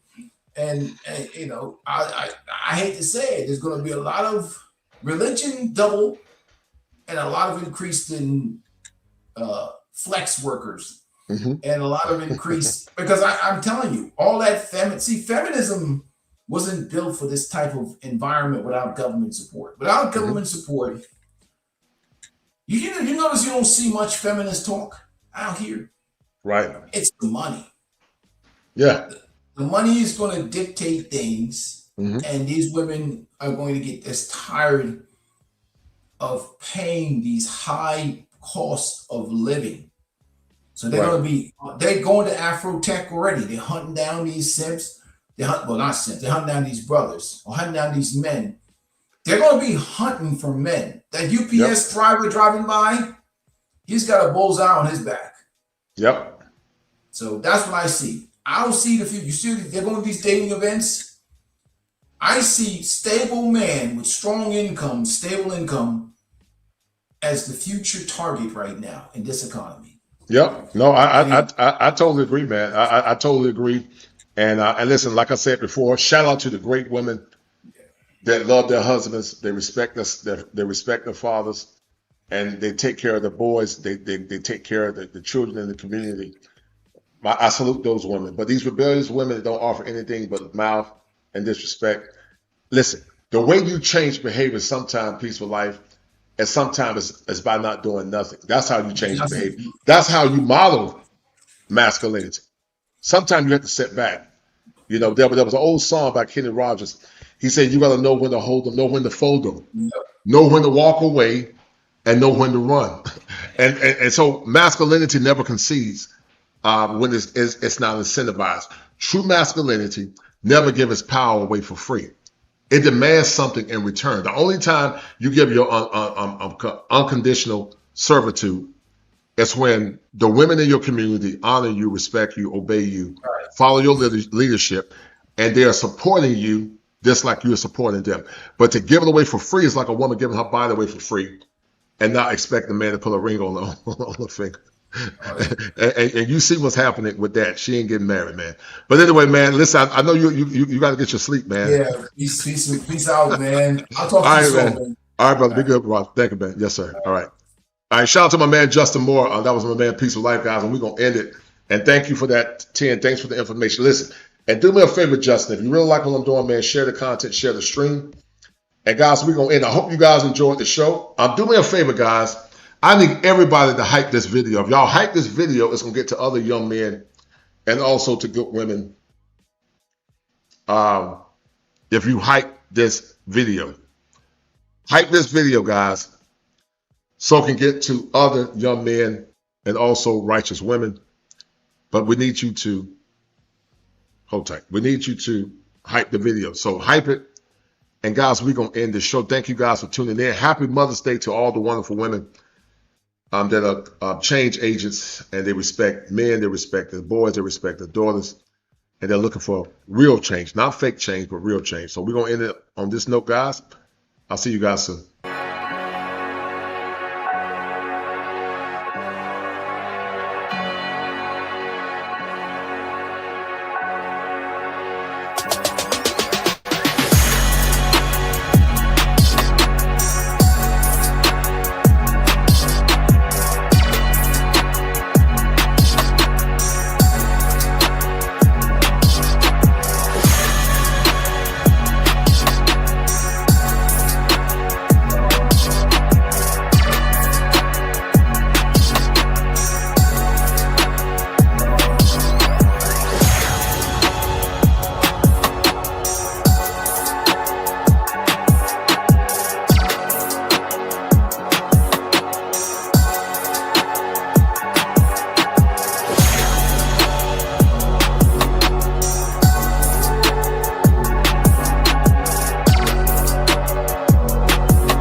Nigga ass, loser ass nigga. Your video with comments about a He's a certain loser. other female. Just to let you niggas know, we don't need y'all.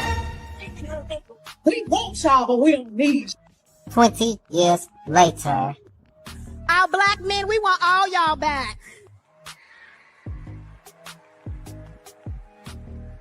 Because we love you, we see you, kings, and most importantly, we need you.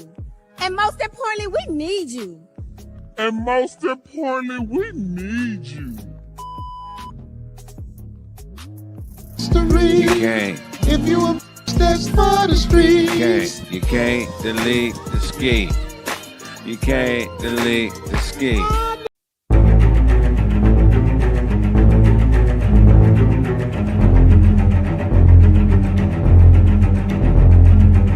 When men fail to lead, the children rebel and the women take over. My perfect man would be a tall black stallion.